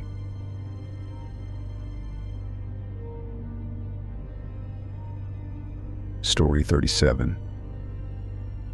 The winding road led me deeper into the heart of the forest, the dense canopy of trees overhead blocking out the last rays of sunlight as I ventured further from civilization. I had rented the secluded cabin for a weekend getaway, craving solitude and escape from the stresses of everyday life. As I approached the end of the narrow dirt road, the cabin came into view, a rustic wooden structure nestled among the trees, its windows glowing warmly in the fading light of dusk. With a sense of anticipation, I parked my car and stepped out onto the gravel driveway, the crisp autumn air sending a shiver down my spine. The cabin was everything I had hoped for and more, a cozy retreat from the chaos of the outside world, with a crackling fireplace and a well-stocked kitchen waiting to welcome me inside. But as I crossed the threshold and made my way into the living room, something caught my eye: a leather-bound diary sitting on the coffee table, its pages yellowed with age. Curiosity piqued. I picked up the diary and flipped through its pages, my fingers tracing the faded ink as I read the words of its long-departed owner. It was the diary of a woman named Emily, who had spent her final days in the very same cabin where I now stood. As I read her words, a sense of unease settled over me, a feeling that I was treading on sacred ground, intruding upon memories that should have been left undisturbed. But still, I couldn't tear my eyes away from the haunting tale that unfolded before me. In her entries, Emily spoke of strange occurrences that had plagued her during her time in the cabin: mysterious noises in the night, shadowy figures lurking in the darkness, and an overwhelming sense of dread that seemed to permeate the very air around her. At first, she had dismissed these incidents as figments of her imagination, the product of an overactive mind and too many nights spent alone in the wilderness. But as the days wore on and the disturbances grew more frequent, she had come to fear for her very sanity. And then, just when she thought things couldn't get any worse, the nightmares began: a series of terrifying visions that invaded her sleep, leaving her shaken and disoriented upon waking.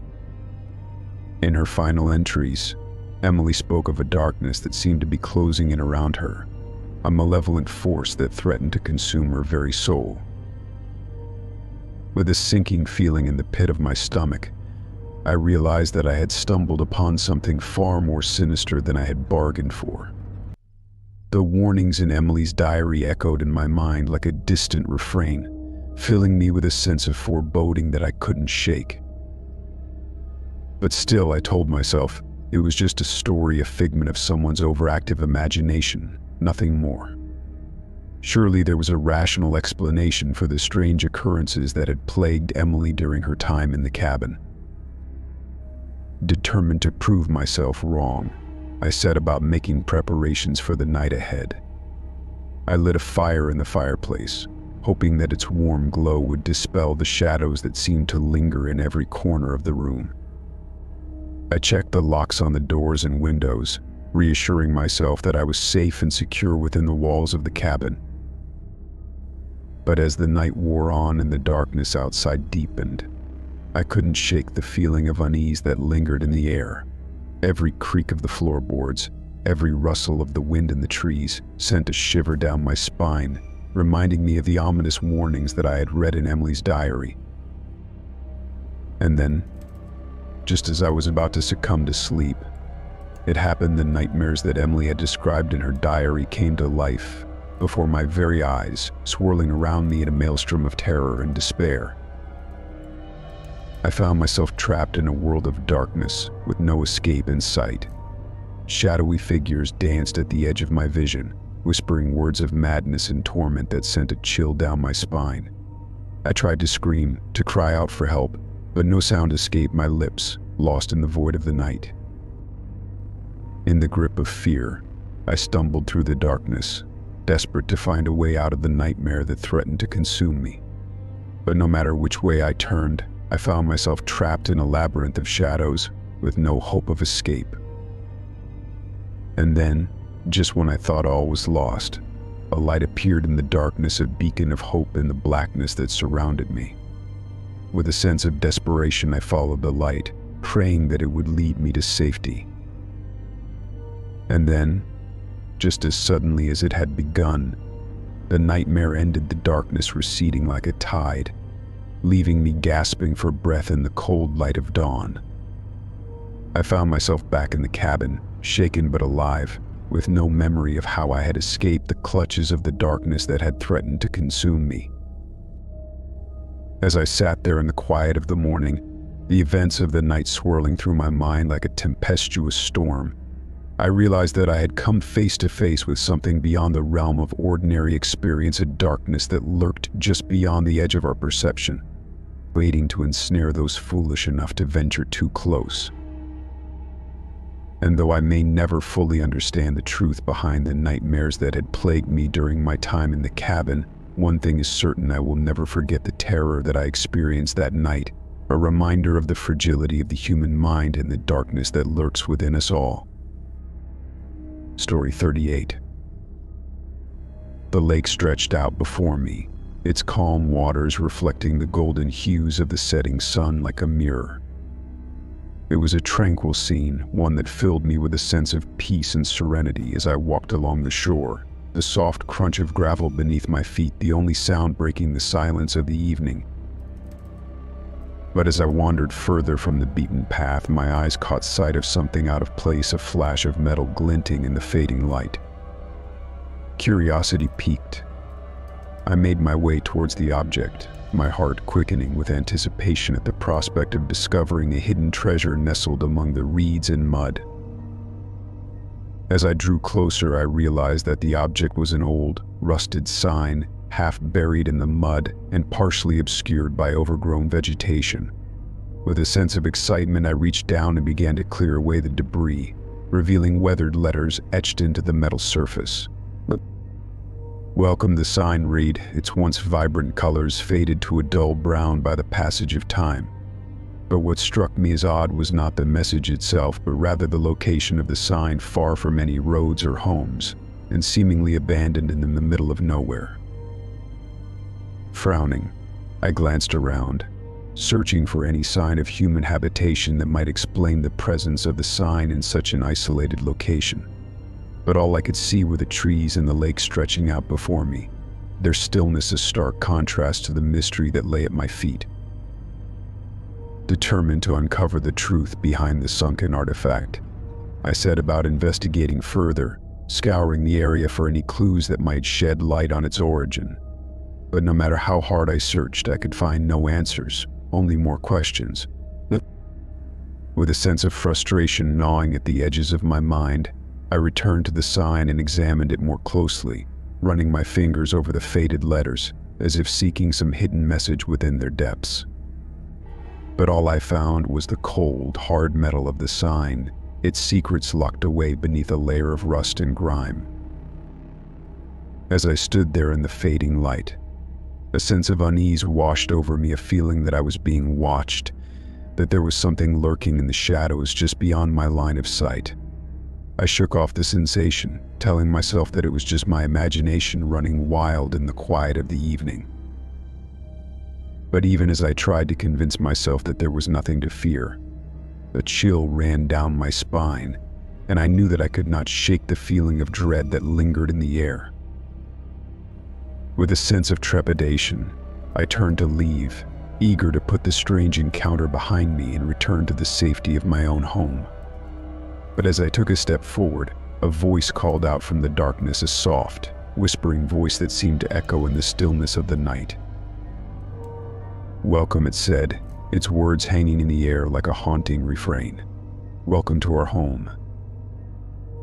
I froze in place, my heart pounding in my chest as I searched the shadows for any sign of the speaker. But all I could see was the darkness, stretching out before me like a gaping maw ready to swallow me whole. With a sense of urgency, I turned and fled, the echo of the voice still ringing in my ears as I raced back towards the safety of civilization. But even as I ran, I knew that I would never be able to forget the eerie encounter that had unfolded before my eyes, a mystery that would haunt me for the rest of my days.